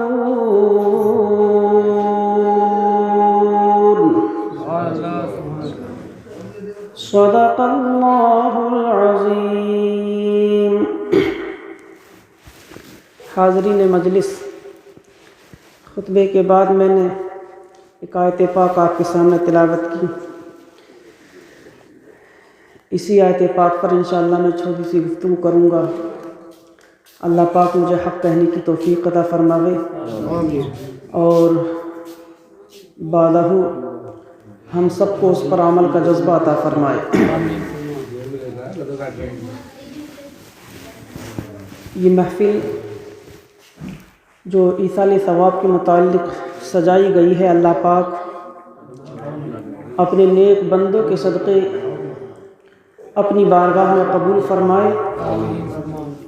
اور اس محفل پاک اور ذکر پاک کی برکتوں سے ہمارے تمام مرحومین کی مغفرت فرمائے خصوصیت کے ساتھ اہل خانہ کے جو آباء و اجداد اور عزیز و اقارب گزر گئے ہیں اللہ تعالی شہیدان کربلا اور شہداء اسلام کے صدقے بے حساب ان سب کی مغفرت فرمائے آمین اللہ کا لاکھ لاکھ شکر و احسان ہے کہ فی الوقت اس نے ہمیں اپنے ذکر کی توفیق بخشی ہے اور ہم اس کا ذکر کر رہے اور سن رہے ہیں کائنات میں نہ جانے کتنے لوگ ایسے ہوں گے فی الوقت جو طرح طرح کی نافرمانیوں میں ملوث ہوں گے اللہ کی لیکن یہ اللہ کی ہم پر کرم نوازی ہے بے شک یہ اس کی کرم نوازی اور رحمتیں ہیں کہ اس نے ہمیں دنیا کی ہزارہ نعمتیں دینے کے باوجود ایک بڑی نعمت یہ عطا فرما دی اس وقت کہ اس نے اپنے ذکر کی محفل میں ہمیں جمع کر دیا ہے نور علی نور ہے یہ، کیونکہ بندے پر اللہ کی اتنی نعمتیں ہیں کہ ان کا شمار تو کیا ہی نہیں جا سکتا، جائے کہ ان کا حق ادا کرنا، مگر اللہ تبارک و تعالیٰ سے ہم دعا گو ہیں کہ مولا تبارک و تعالیٰ دنیا میں جب تک ہمیں رکھے خیر کے ساتھ رکھے اور اپنی نعمتوں کا شکر ادا کرنے اور ہم سب کو عبادت کا جذبہ عطا فرمائے۔ آمین ثم آمین۔ یہ زندگی جو ہمیں عطا کی گئی ہے، اس کے تعلق سے آپ سنتے رہتے ہیں کہ ایک دن ہمیں یہ زندگی یقیناً دار مفارقت دے کر چلی جائے گی اور اس دار فانی سے ہم جدا ہو جائیں گے۔ اسی کے بارے میں اللہ نے 28ویں پاری میں کچھ اس طرح سے کلام کیا۔ یوں تو مکمل قرآن ہی اللہ تعالیٰ نے انسان کی رہنمائی اور ہدایت کے لیے نازل کیا اور جگہ جگہ انسان کو نصیحتیں کی، مگر سورۃ الجمعہ کے اندر اللہ نے اس طرح سے نصیحت کی اور موت کا ذکر کچھ اس طرح سے کیا، فرمایا قل، اے محمد صلی اللہ علیہ وسلم آپ کہہ دیجئے، اے میرے محبوب آپ لوگوں سے بیان فرما دیجئے کیا، ان الموت الذی، بے شک وہ موت، تفرون منہ، جس موت سے تم بھاگتے ہو، ڈرتے ہو، جس کا خوف تم اپنے دلوں میں جمائے ہو اور اس کے خوف سے تم بھاگتے ہو، فَإِنَّهُ مُلَاقِيكُمْ، تو بے شک وہ تو تم سے ملاقات کر لے گی۔ یہ بالکل لفظی ترجمہ ہے، اس میں کوئی ملاوٹ نہیں ہے ادھر ادھر کی، اللہ کا کلام ہی کہہ رہا ہے۔ فَإِنَّهُ مُلَاقِيكُمْ، تو بے شک وہ موت تم سے ملاقات کر لے گی۔ قرآن پر تو ہمارا سب کا ایمان ہے کہ اس کی کوئی بھی خبر جھوٹی نہیں ہو سکتی، اور اس آیت میں ایک خبر ہی دی جا رہی ہے اللہ کی جانب سے لوگوں کو، اے لوگوں تفرون منہ، جس موت سے تم بھاگتے ہو، فَإِنَّهُ مُلَاقِيكُمْ، تو بے شک وہ موت تو تم سے ضرور ملاقات کر لے گی، جی ضرور ملاقات کرے گی۔ نہ چھوڑے گی۔ ملاقات کے بعد کیا ہوگا؟ ملاقات کے بعد کیا ہوگا جب یہ ملے گی؟ تو اس کے بعد کا منظر پھر اللہ نے بیان کیا، ثُمَّ تُرَدُّونَ إِلَىٰ عَالِمِ الْغَيْبِ وَالشَّهَادَةِ، جی اس کے بعد پھر جب مشیت الہی ہوگی، پھر جب کبھی مشیت الہی ہوگی، تمہیں اس ذات کی طرف پھیر دیا جائے گا، اس ذات کی طرف پھیر دیا جائے گا جو ظاہر کو بھی جانتی ہے اور باطن کو بھی جانتی ہے۔ یعنی تم کھلے میں کیا کر رہے ہو، اکیلے میں کیا کر رہے ہو، جلوت میں کیا کر رہے ہو اور خلوت میں کیا کر رہے ہو، وہ ذات جو ان تمام احوال کو جانتی ہے اور وہ کوئی اور نہیں، وہ اللہ تعالیٰ کی ذات ہے، اس کے بارے میں فرمایا۔ یعنی اللہ تعالیٰ خود اپنے بارے میں فرما رہا ہے، ثُمَّ تُرَدُّونَ إِلَىٰ عَالِمِ الْغَيْبِ وَالشَّهَادَةِ، اے لوگوں اس وقت کو مت بھولنا تم کہ وہ موت جس سے تم بھاگتے ہو وہ تم سے ملاقات بھی کرے گی، اور اس کی ملاقات کے بعد جب تک مشیت الہی ہوگی تمہیں قبروں میں رکھا جائے گا، بعدہ اس ذات کی طرف تمہیں پھیرا جائے گا کہ جو تمہارے روز و شب کے سارے افعال سے باخبر ہے، ہر چیز کو جانتی ہے وہ ذات، جو ظاہر کو بھی جانتی ہے، جو باطن کو بھی جانتی ہے، اس ذات کی طرف تمہیں لٹا دیا جائے گا، پھیر دیا جائے گا۔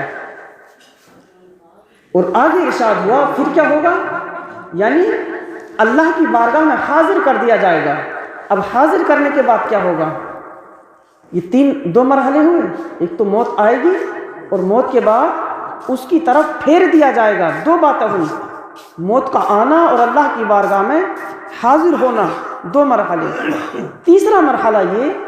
کہ جب بارگاہ الہی میں تم حاضر ہو جاؤ گے، فَيُنَبِّئُكُمْ، تو وہ ذات، وہ جس کی بارگاہ میں تمہیں پلٹایا جائے گا، جس کی بارگاہ میں تمہیں پھیرا جائے گا، وہ ذات فَيُنَبِّئُكُمْ، تمہیں خوب بتلا دے گی، خوب جتلا دے گی۔ فَيُنَبِّئُكُمْ اس کا معنی یہ ہے کہ خوب بتلا دے گی، یعنی کوئی بھی بات چھپی ہوئی نہیں رہے گی جسے تم خود بھول چکے ہوگے۔ وہ رب تبارک و تعالیٰ کی ذات جو ہر ممکن شے پر قادر ہے، وہ تمہاری ہر بات کو فَيُنَبِّئُكُمْ تمہیں بتا دے گی۔ کیا؟ بِمَا كُنْتُمْ تَعْمَلُونَ، جو تم دنیا کے اندر کیا کرتے تھے، جو بھی اعمال، چاہے اعمال صالحہ ہو یا اعمال سیئہ ہو، وہ سارے کے سارے اعمال وہ رب تبارک و تعالیٰ کی ذات کل بروز حشر ہمیں بتا دے۔ بزرگان دین فرماتے ہیں کہ جس وقت بندہ بارگاہ الہی میں حاضر ہوگا اور اس کے نام اعمال اس کے سامنے لائے جائیں گے، اس کے نام اعمال اس کے سامنے لائے جائیں گے، بندہ گھبرا جائے گا، بندہ گھبرا جائے گا۔ اور بعض لوگ ایسے ہوں گے جو اللہ تبارک و تعالیٰ کی بارگاہ میں بھی اپنے گناہوں کا انکار کریں گے۔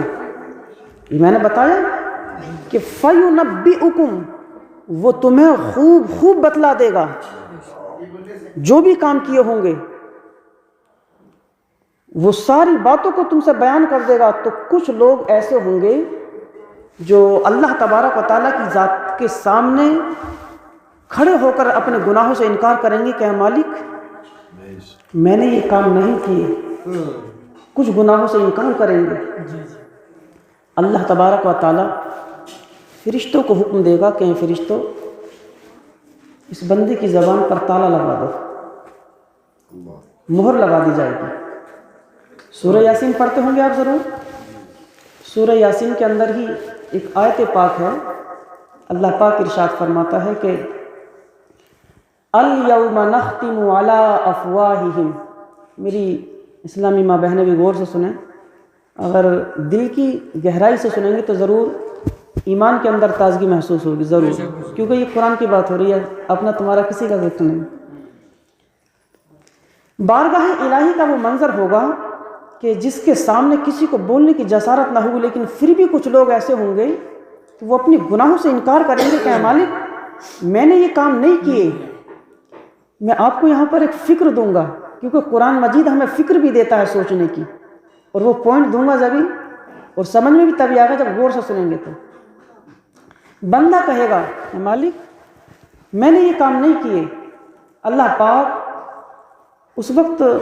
فرشتوں کو حکم دے گا کہ فرشتوں اس بندے کی زبان پر تالا لگا دو۔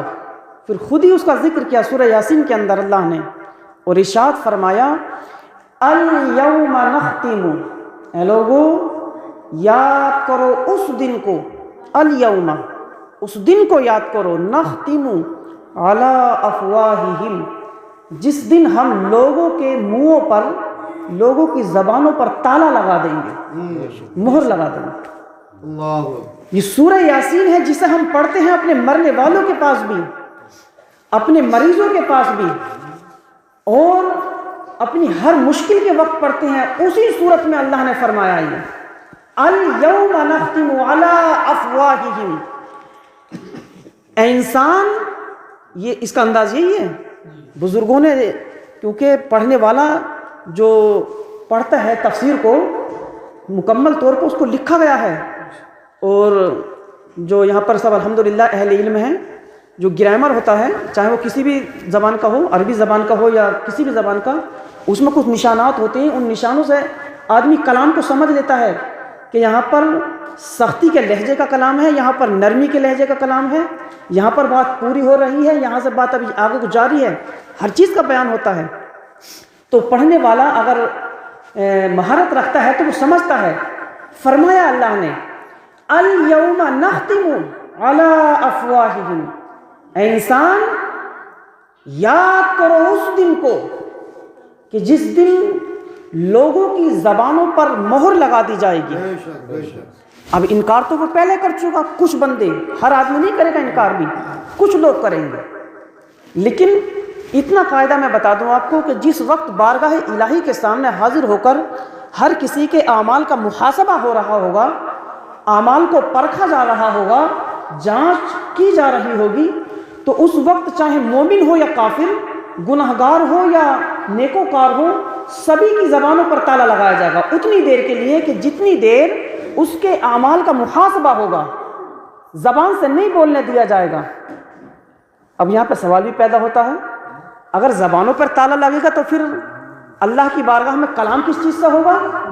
تو انکار کرنے نہ کرنے تک تو زبان چلے گی، لیکن فوراً جیسے ہی زبان چلے گی اللہ پاک زبانوں کو بند کرنے کا حکم دے دے گا، چاہے عورتیں ہوں یا آدمی، کوئی بھی ہو، ٹو زیڈ سب کی زبانوں کو بند کر دیا جائے گا اتنی دیر کے لیے کہ جتنی دیر اعمال کا محاسبہ ہوگا۔ پھر کیا ہوگا؟ آگے اللہ پاک نے ارشاد فرمایا کہ اے لوگوں یاد کرو اس دن کو کہ جس دن لوگوں کی زبانوں پر مہر لگا دی جائے گی، تالا لگا دیا جائے گا، اور آگے ارشاد فرمایا وَتُكَلِّمُنَا أَيْدِيهِمْ، اور لوگوں کے ہاتھ ہم سے کلام کریں گے۔ بے شک بے شک۔ وَتُكَلِّمُنَا أَيْدِيهِمْ، لوگوں کے ہاتھ ہم سے کلام کریں گے، اللہ پاک فرما رہا ہے۔ اب اس کے بارے میں اگر تفسیر کی طرف رجوع کیا جائے تو بڑی گہری تفسیر ہے اس کی، بڑی لمبی۔ اللہ کے رسول صلی اللہ تعالیٰ علیہ وسلم نے اس کی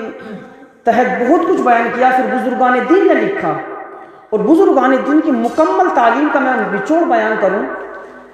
بزرگان دین نے اسی آیت پاک کے تحت لکھا اور حدیث پاک کا مفہوم وہاں پر سمیٹا۔ اللہ کے رسول صلی اللہ تعالیٰ علیہ وسلم نے ارشاد فرمایا کہ اے لوگوں یاد کرو اس دن کو کہ جس دن تمہاری زبانوں پر تالا لگایا جائے گا، اور زبان کے علاوہ جتنے بھی تمہارے اعضائے بدن ہوں گے، اعضائے جسم ہوں گے، انہیں بولنے کا حکم دیا جائے گا۔ اسی کا ذکر اللہ پاک نے ایک لفظ میں یہ کیا کہ وَتُكَلِّمُنَا أَيْدِيهِمْ، تمہارے جسم کا یہ حصہ کہ جسے ہاتھ کہا جاتا ہے، یہ ہاتھ اللہ پاک کی بارگاہ میں کلام کریں گے، اور دنیا کے اندر جس آدمی نے جو کچھ کیا ہوگا ان ہاتھوں سے وہ سب کچھ بیان کریں گے۔ میں خلاصے میں چلوں اس کے تو بزرگان دین یوں بیان فرماتے ہیں، اس روئے زمین پر انسان نے جو کچھ ان ہاتھوں سے کیا ہوگا، ان ہاتھوں سے اگر ہم نے کسی کی مدد کی ہوگی تو یہ ہاتھ اللہ پاک کی بارگاہ میں بیان کریں گے، اے مالک تیرے اس بندے کے ہاتھوں نے، یعنی ہمارے ذریعے اس بندے نے کسی بیوہ کی مدد کی تھی، کسی غریب کی مدد کی تھی، یا تیرے اس بندے کے ہاتھوں نے یعنی ہمارے ذریعے روئے زمین پر جب تک یہ بندہ جیتا رہا ان ہاتھوں سے دوسروں کی مدد کرتا رہا، اچھے کام کرتا رہا، اور تیری بارگاہ میں کھڑے ہو کر انہی ہاتھوں سے یہ تکبیر کہتا رہا، انہی ہاتھوں سے اٹھا کر تیرے کلام کو یہ تلاوت کیا کرتا تھا۔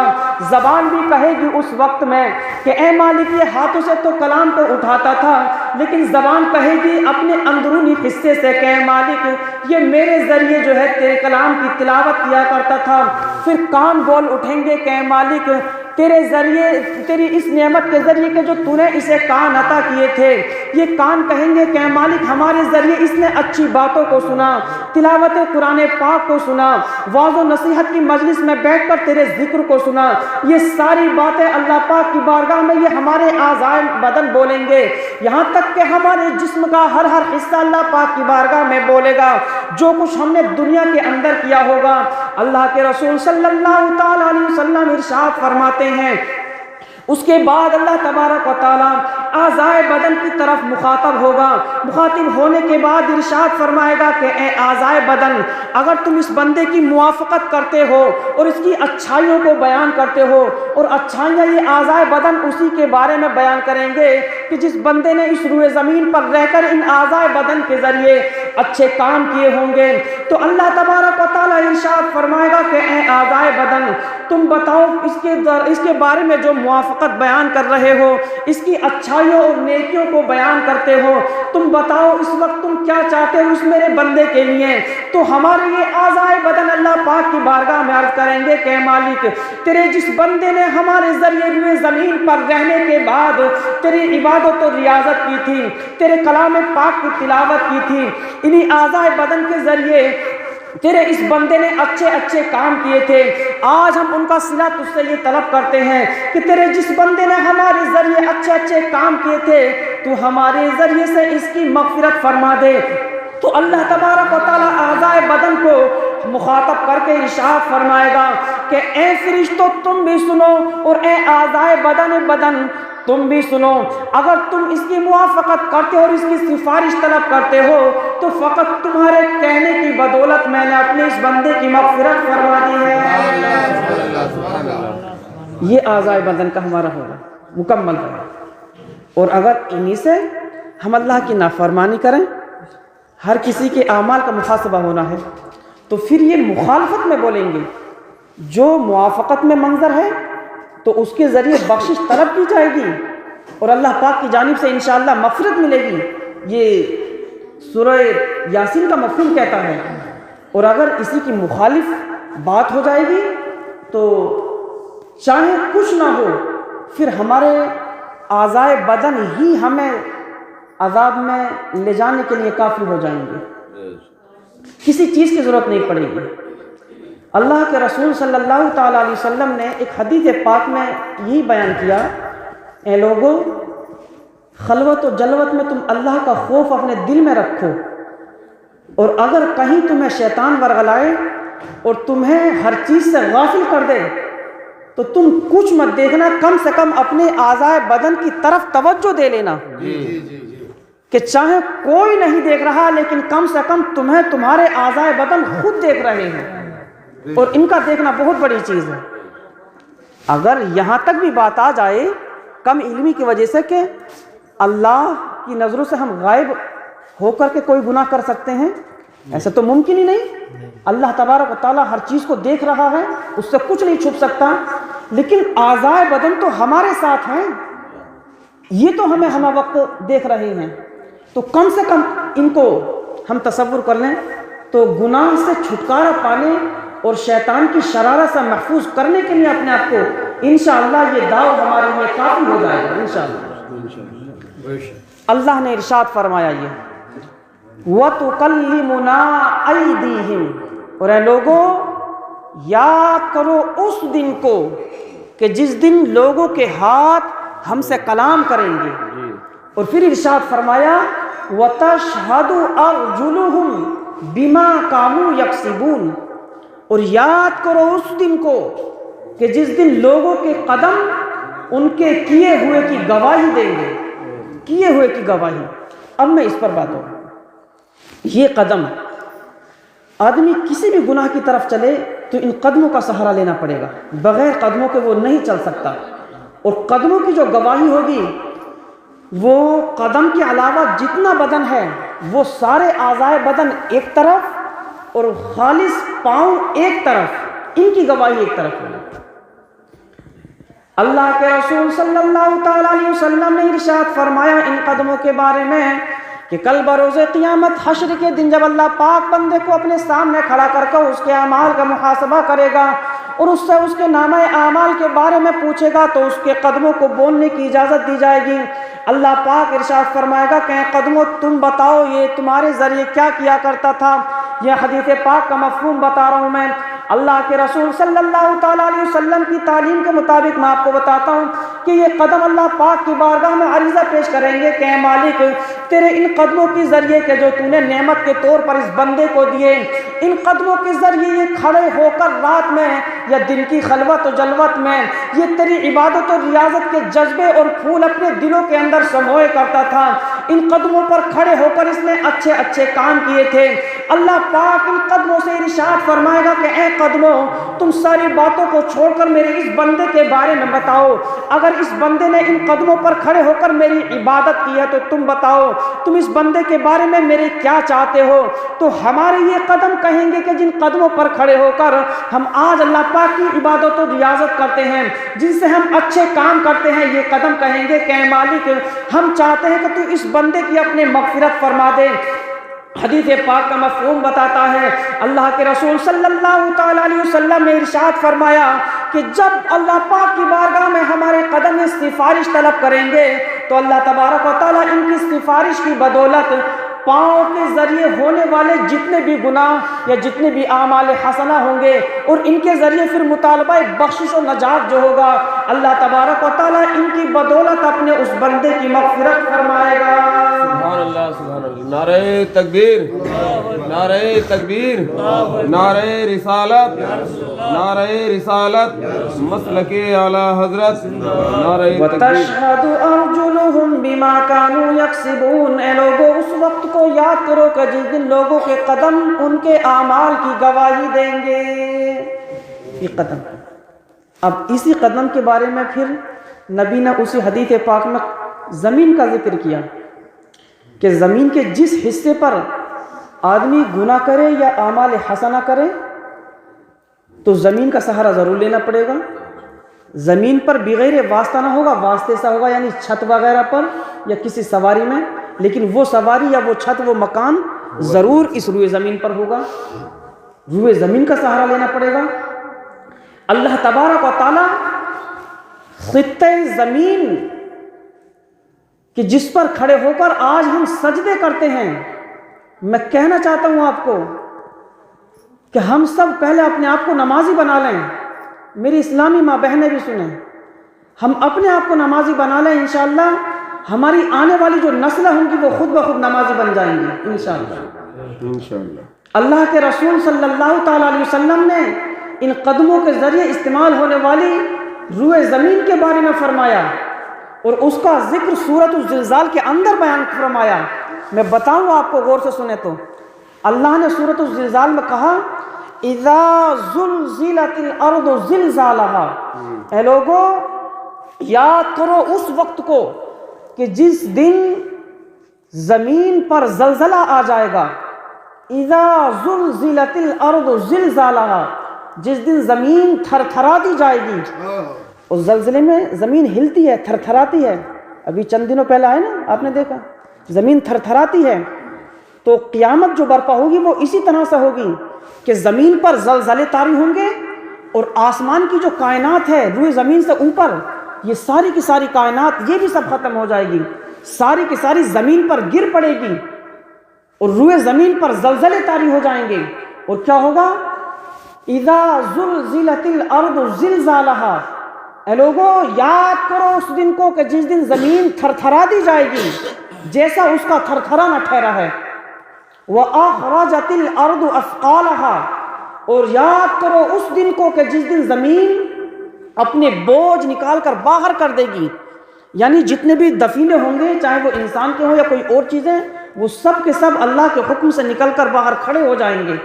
اور پھر کیا ہوگا؟ وَقَالَ الْإِنسَانُ مَا لَهَا۔ انسان جب قبروں سے اپنے نکلیں گے اور ایک دوسرے کو سب کو اپنے سامنے کھڑا ہوا دیکھیں گے تو ایک دوسرے سے کہیں گے وَقَالَ الْإِنسَانُ مَا لَهَا، کہ اس زمین کو کیا ہو گیا آج، کیونکہ سب اپنی قبروں سے اٹھیں گے، عقل ہوش یہ سب مبہوت ہو جائیں گے اور تعجب سے کہیں گے ایک دوسرے سے لوگ کہ آج اس زمین کو کیا ہو گیا۔ وقال الانسان ما لها، زمین کو کیا ہو گیا کہ یہ جتنی بھی دفینے ہیں ان سب کو باہر نکالے دے رہی ہے۔ آگے اللہ نے ارشاد فرمایا یومئذ تحدث اخبارها، وقال الانسان ما لها یومئذ تحدث اخبارها، جس دن زمین اپنی خبریں بیان کرے گی۔ اس کا بھی وہی کا مفہوم ہے کہ لوگوں یاد کرو اس دن کو کہ جس دن زلزلے آئیں گے زمین پر، جس دن زمین اپنے دفینوں کو نکال کر باہر کرے گی، اور اس دن کو بھی تم یاد کرو کہ جس دن تم آپس میں کہو گے اس زمین کے بارے میں کہ اس زمین کو کیا ہو گیا، اور اے لوگوں تم اس دن کو یاد کرو کہ جس دن زمین اپنی خبریں بیان کرے گی، اپنی خبریں۔ آپ پڑھ کر کے دیکھیں تفسیر، اس کے تحت بزرگان دین نے لکھا ہے کہ اللہ تبارک و تعالی اس خطۂ زمین کو اپنی بارگاہ کے قریب کرے گا، سمیٹ کر اس کے حکم کے مطابق ایک پل میں زمین حاضر ہو جائے گی، اور جہاں جہاں انسان گیا ہوگا یا جہاں جہاں کھڑے ہو کر نیکیاں یا بدیاں کی ہوں گی، اگر بدی کی ہوگی تو زمین کا خطہ گناہوں کو بیان کرے گا، لیکن اسی روئے زمین پر کھڑے ہو کر اگر ہم نیک کام کریں تو پھر کیا ہے؟ اللہ کے رسول صلی اللہ تعالی علیہ وسلم ارشاد فرماتے ہیں کہ اللہ پاک اس روئے زمین کے خطۂ زمین کو حکم دے گا کہ خطۂ زمین تو بتا میرے اس بندے نے تجھ پر کیا کیا کیے، اگر نیکیاں کی ہوں گی تو نیکیاں بیان کی جائیں گی، اگر گناہ کیے ہوں گے تو گناہ بیان کیے جائیں گے۔ لیکن اگر کسی بندے مومن کے بارے میں یہ خطۂ زمین، میں اشارہ دینا چاہتا ہوں اپنی اسلامی ماں بہنوں کو بھی، اور ہم اپنے آپ کو سب کے لیے میں کہنا چاہتا ہوں، وہ خطۂ زمین کے جس خطۂ زمین پر آج کھڑے ہو کر ہم سجدے کرتے ہیں، رکوع کرتے ہیں، جہاں پر ہمارے قدم ٹکتے ہیں، ہمارے گھٹنے لگتے ہیں، یا ہمارے ہاتھ اور پیشانی اور ناک ٹکتی ہے،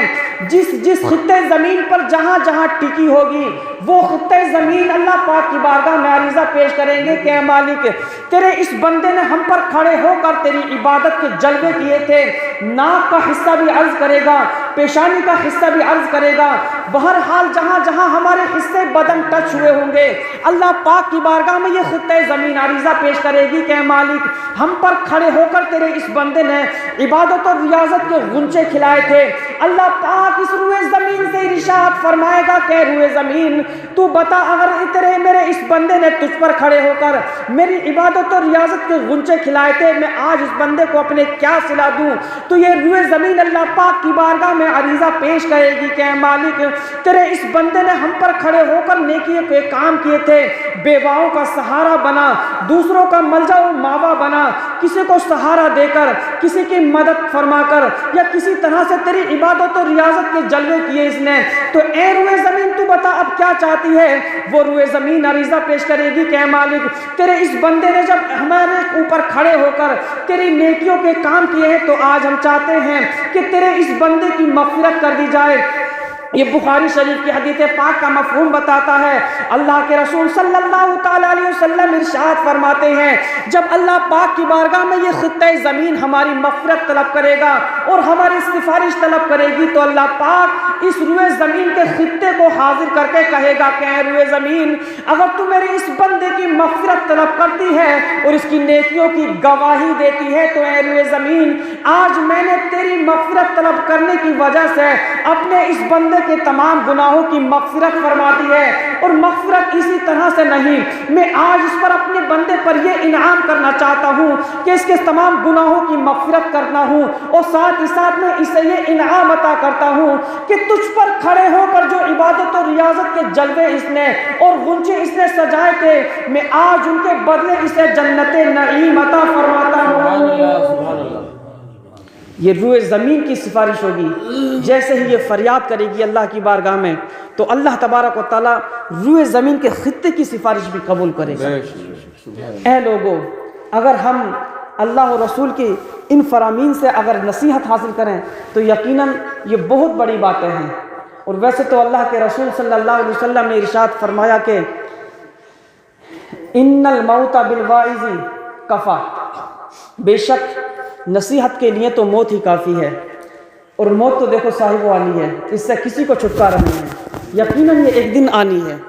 اگر ہم سے اپنے ماضی میں کچھ ہوا ہے، اللہ کی نافرمانیاں ہوئی ہیں، تو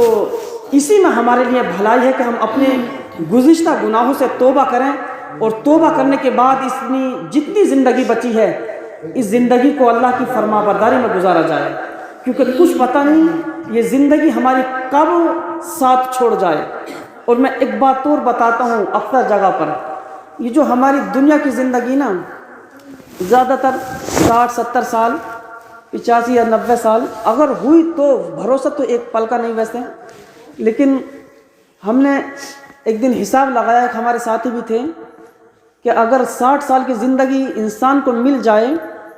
تو قیامت کا دن چونکہ 50,000 سال کا ہے، ایک دن 50,000 سال کا، اور یہ صرف 24 گھنٹے کا ہے،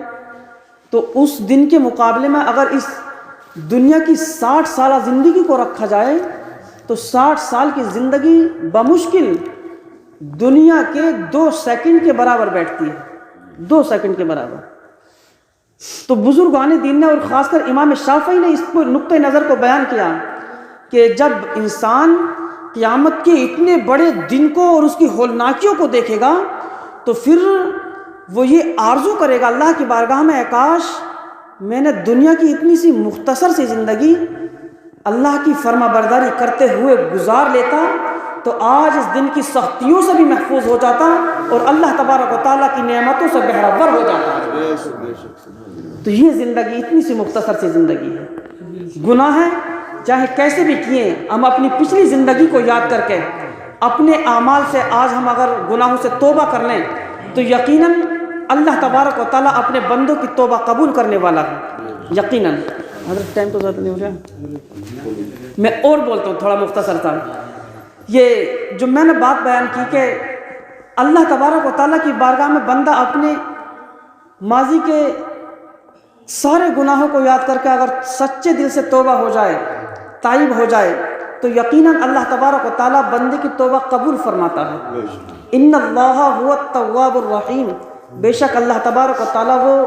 بہت زیادہ توبہ قبول کرنے والا اور اپنے بندوں پر رحم فرمانے والا ہے۔ 28ویں پارے کی یہ آخری صورت ہے، سورۃ التحریم، اسی کی آخری آیتیں ہیں۔ اللہ پاک نے یہ آخری رکوع ہے، اس کی میں ابتدائی آیت پیش کرتا ہوں اور انشاءاللہ پھر اپنی بات کو اختتام کی طرف لے کر چلوں گا۔ میں ایک توبہ کے تعلق سے جب بات چھیڑی ہے تو میں کہہ دوں، اللہ نے ارشاد فرمایا کہ یا ایھا الذین آمنوا توبوا الی اللہ توبۃ نصوحا، ایمان والو اللہ کی بارگاہ میں ایسی توبہ کرو جو آگے کو نصیحت بن جائے، آگے کو نصیحت بن جائے۔ خلاصہ کلام یہ کہ سچی توبہ کی جائے خلوص دل کی نیت ساتھ۔ تو اس توبہ کا پھل کیا ملے گا، نتیجہ اور ثمرہ کیا ہوگا، تو میں کسی اور کی زبانی نہیں، خود اللہ پاک ارشاد فرماتا ہے اسی کے آگے کو کہ اگر کوئی بندہ مومن سچے دل سے توبہ کر لے، عسیٰ ربکم ان یکفر عنکم سیئاتکم، اے لوگو اے ایمان والو تم اللہ پاک کی بارگاہ میں سچی توبہ کرو، ایسی توبہ جو آگے کو نصیحت بن جائے، یعنی سچی توبہ کرو، سچی توبہ کا پھل اور ثمرہ نتیجہ تمہیں یہ ملے گا کہ اللہ تبارک و تعالیٰ اس سچی توبہ کی برکت سے تمہارے ماضی کے جتنے گناہ ہوں گے ان سارے گناہوں کی مغفرت فرما دے گا۔ سرکار حجت الاسلام امام غزالی رحمۃ اللہ تعالیٰ علیہ بیان فرماتے ہیں، مکاشفۃ القلوب میں انہوں نے ایک واقعہ نقل کیا کہ ایک نوجوان تھا، اسے کسی عورت سے محبت ہوئی، وہ عورت کسی کام کی تحت ایک قافلے پر روانہ ہوئی، جب اس نوجوان کو پتہ چلا تو وہ بھی اس قافلے پر روانہ ہوا۔ قافلہ رات کے اندر ایک جگہ پڑاؤ ڈالتا ہے، لوگ تھکے ماندے تھے، فوراً ہی سو گئے، بہت ہی جلد سو گئے۔ جیسے ہی لوگ سوئے، رات کا وقت تھا، وہ نوجوان اٹھا اور اس عورت کے پاس گیا، اس عورت سے جا کر کے بولا کہ اے عورت، تیری محبت کے سوا کوئی اور چیز ایسی نہیں ہے جو مجھے قافلے کے اندر لائی ہو، فقط تیری محبت میں یہاں قافلے میں آیا ہوں۔ اس عورت نے کہا کہ اے نوجوان بتاؤ تو پھر کیا چاہتے ہو؟ اس نوجوان نے کہا کہ فطری خواہش پوری کرنا چاہتا ہوں۔ عورت نے کہا کہ ایسا کرو، پہلے اپنے قافلے کا چکر لگا کر آؤ، کوئی جاگ تو نہیں رہا۔ وہ نوجوان بڑا خوش ہوا کہ شاید میرے دل کی تمنا پوری ہوگی، بڑی خوشی سے وہ گیا، جانے کے بعد قافلے کا چکر لگایا، واپس آیا، کہا کہ سارے لوگ سو رہے ہیں، سارے غفلت میں پڑے ہوئے ہیں۔ اس عورت نے کہا کہ نوجوان ذرا یہ بھی تو بتا کہ جس رب تبارک و تعالیٰ نے تجھے، مجھے اور ان لوگوں کو پیدا کیا ہے، جس نے ساری کائنات کو پیدا کیا ہے، کیا اس اب تبارک و تعالیٰ کو بھی نیند آتی ہے؟ جب یہ سوال اس عورت نے کیا تو اس نوجوان نے جواب دیا، وہ نوجوان پڑھا لکھا تھا،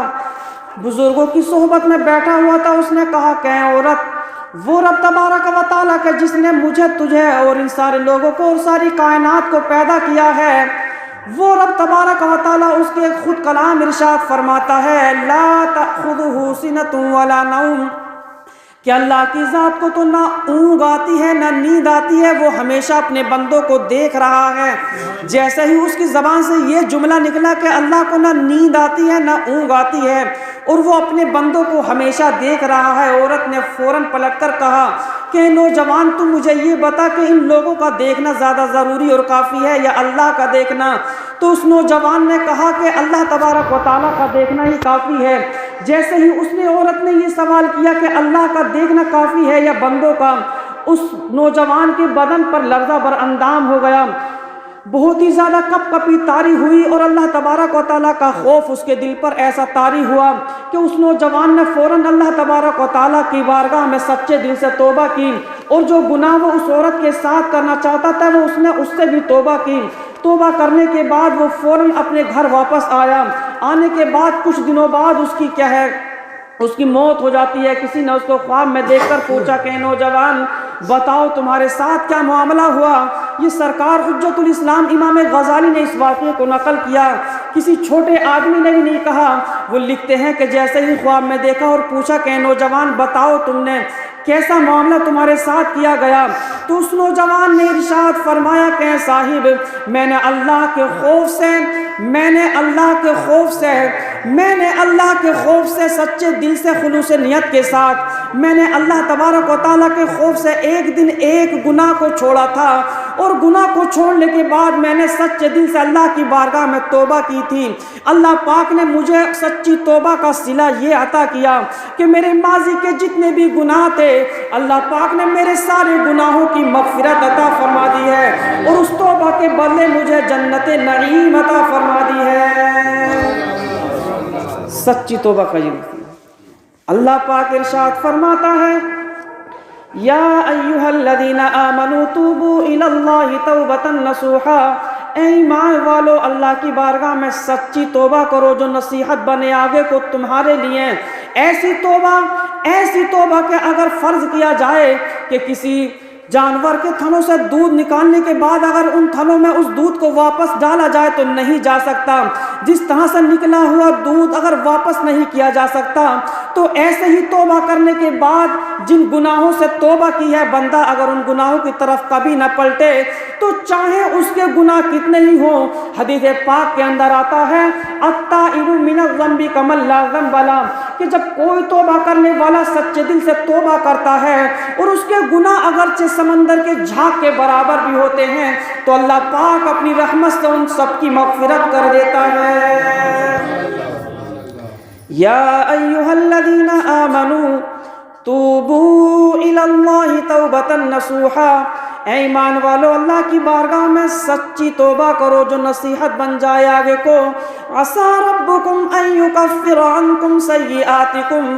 ایسی توبہ کا صلہ تمہیں اللہ پاک فوراً یہ عطا فرمائے گا کہ ان قریب اللہ پاک تم سے تمہارے گناہوں کی مغفرت فرما دے گا۔ کفیٰ بالواعظ موتاً، بات پھر وہیں آتی ہے، نصیحت کے لیے تو موت ہی کافی ہے، کیونکہ یہ فیصلہ کبھی ختم نہیں ہوگا۔ لہٰذا عقل مندی اور ہوشیاری اسی میں کہ اللہ نے اگر یہ زندگی دی ہے اور یہ آزمائش ہے، کوشش کرو نیکیوں کی حد کو پہنچانا اور اللہ کے قرب کی انتہا کو پہنچنا، یہ اللہ تبارک و تعالیٰ کا کام ہے، پھر کوشش کریں۔ بزرگان دین فرماتے ہیں السعی منا، منی بھی کہہ سکتے ہیں اسے، منا کا معنی ہوگا کہ ہماری طرف سے، اور منی کا معنی ہے کہ میری طرف سے۔ تو میں کہتا ہوں کہ السعی منا، کوشش ہماری طرف سے ہے، والاتمام من اللہ، اور ان کوششوں کو پورا کرنا یہ اللہ تبارک و تعالیٰ کے اختیار میں دیا گیا۔ آپ کوشش کر کے دیکھیں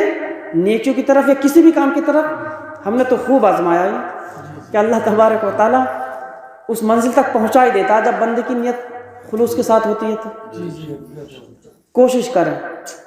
اور یہ چونکہ میں اپنی انتہا کی طرف چلوں، بات کافی لمبی ہوتی جا رہی ہے، موت کی محفل ہے یہ۔ والدین کے بہت حقوق ہوتے ہیں، جیتے جی والدین پر اولاد کے حقوق ہوتے ہیں، اور میں نے تو ابھی سنا کئی اپنے بزرگوں سے کہ ماں جیتے جی بھی اور بعد موت بھی اپنی اولاد کے لیے دعا کرتی ہے، اور یہ حقیقت ہے۔ ماں کا کتنا بڑا حق ہے۔ ایک حدیث پاک کا مفہوم یہ ہے، ماں سب کی ہوتی ہے، چاہے عورتیں ہوں یا مرد ہوں، سب کی ماں ہے، سب کی ماں پر اور ماں کا ان پر حقوق ہوتے ہیں۔ اللہ کے رسول صلی اللہ علیہ وسلم نے فرمایا کہ بوقت پیدائش جو درد ذہ ہوتا ہے، پیدائش کا درد ہوتا ہے عورت کو، ماں کو، اگر اولاد اپنے والد کی بھی نہیں، فقط والدہ کی درد ذہ کے ایک جھٹکے کا حق پوری زندگی اس کی خدمت کر کے ادا کرنا چاہے، تب بھی اس کا حق ادا نہیں ہو سکتا۔ اسی لیے فرمایا گیا کہ والدہ کی خدمت کرو۔ اللہ کے رسول صلی اللہ تعالیٰ علیہ وسلم نے ارشاد فرمایا، بس یہ آخری بات کہہ کر میں رخصت ہو رہا ہوں، یہ نصیحت ہے اصل میں، اس پر عمل کرنا۔ بخاری شریف اور ترمذی شریف کی حدیث پاک ہے، اللہ کے رسول صلی اللہ تعالیٰ علیہ وسلم نے ارشاد فرمایا، اقرؤوا سورۃ یاسین علی موتاکم۔ بس یہ بات کہہ کر میں انشاءاللہ بات ختم کر رہا ہوں۔ اللہ کے رسول صلی اللہ علیہ وسلم نے ارشاد فرمایا کہ اے لوگوں، اپنے مرنے والوں کے قریب سورہ یاسین پڑھا کرو۔ بزرگان دین نے بہت لمبی بحث کی ہے اس پہ بھی، لیکن آخر میں جا کے حضور شیخ عبد الحق محدث دہلوی کا میں ان کا کیا موقف بیان کرتا ہوں۔ آپ بیان کرتے ہیں کہ یہ جو حدیث پاک ہے، اقرؤوا سورۃ یاسین علی موتاکم، اپنے مرنے والوں کے قریب سورہ یاسین پڑھو۔ اگر اولاد اپنے والدین کی قبر پر کھڑے ہو کر، سرہانے کو کھڑے ہو کر، پچھم کے حصے کو جس سے چہرہ ان کے سامنے ہو جائے، سورہ یاسین کی تلاوت کر دے،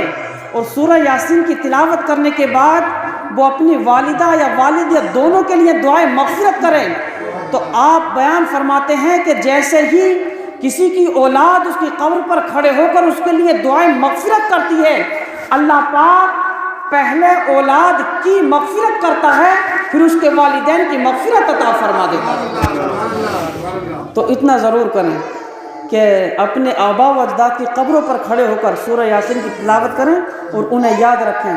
آج ہم اپنے آبا و اجداد کو یاد رکھیں گے تو انشاءاللہ آنے والی نسلیں ہمیں یاد رکھیں گی۔ اللہ پاک سے دعا ہے کہ ہم سب کو عمل کی توفیق دے اور ہم سب کو اعمال صالحہ کا جذبہ عطا فرمائے۔ میں 2 شعر پڑھ دوں حضرت؟ مچل کر بولیے سبحان اللہ۔ سرکار اعلیٰ حضرت علیہ رحمت و رضوان کا لکھا ہوا یہ کلام میں پڑھتا ہوں کیونکہ موت کے تعلق سے ہے یہ۔ اندھیری رات ہے غم کی گھٹا سیاہ کالی ہے۔ ایک تو قبر کا اندھیرا ہے اور دوسرا گناہوں کا جو وبال ہوگا ان کی تاریکی الگ ہے، تو قبر کے تعلق سے اعلیٰ حضرت لکھتے ہیں، اندھیری رات ہے غم کی گھٹا سیاہ کالی ہے، اندھیری رات ہے غم کی گھٹا سیاہ کالی ہے، دل بے کس کا اس آفت میں آقا تو ہی والی ہے، دل بے کس کا اس آفت میں آقا تو ہی والی ہے۔ لیکن چونکہ نبی قبر میں تشریف لاتے ہیں تو مسلمانوں کو تو خوشخبری بھی ہے، نبی کی زیارت بھی ہوتی ہے، تو اعلیٰ حضرت نے پھر وہ منظر بیان کیا، نہ ہو مایوس آتی ہے صدا غورِ غریبہ سے. گورِ غریبہ یعنی قبر، قبر سے یہ آواز آتی ہے ایمان کی نظر سے اگر دیکھیں تو. نہ ہو مایوس آتی ہے صدا غورِ غریبہ سے. نبی امت کا حامی ہے، خدا بندوں کا والی ہے. نبی امت کا حامی ہے، خدا بندوں کا والی ہے. اور اترتے چاند ڈھلتی چاندنی جو ہو سکے کر لے. یہ جو ہماری زندگی ہے اور یہ لمحہ لمحہ موت کے قریب ہو رہی ہے، تو یہ ہمارا جو زندگی ہے یہ تو ہوا چاند، اور جو زندگی گھٹ رہی ہے یہ اترتی ہوئی چاندنی ہے، اور یہ ایک نہ ایک دن غروب ہونا ہے. تو اس کے بارے میں لکھا اترتے چاند ڈھلتی چاندنی جو ہو سکے کر لے. اترتے چاند ڈھلتی چاندنی جو ہو سکے کر لے. اندھیرا پاک آتا ہے یہ 2 دن کی اجالی ہے. اندھیرا پاک آتا ہے یہ 2 دن کی اجالی ہے. بس یہ آخری شعر. اندھیرا گھر اکیلی جان دم گھٹتا من کتاتا. اندھیرا گھر اکیلی جان دم گھٹتا من کتاتا. خدا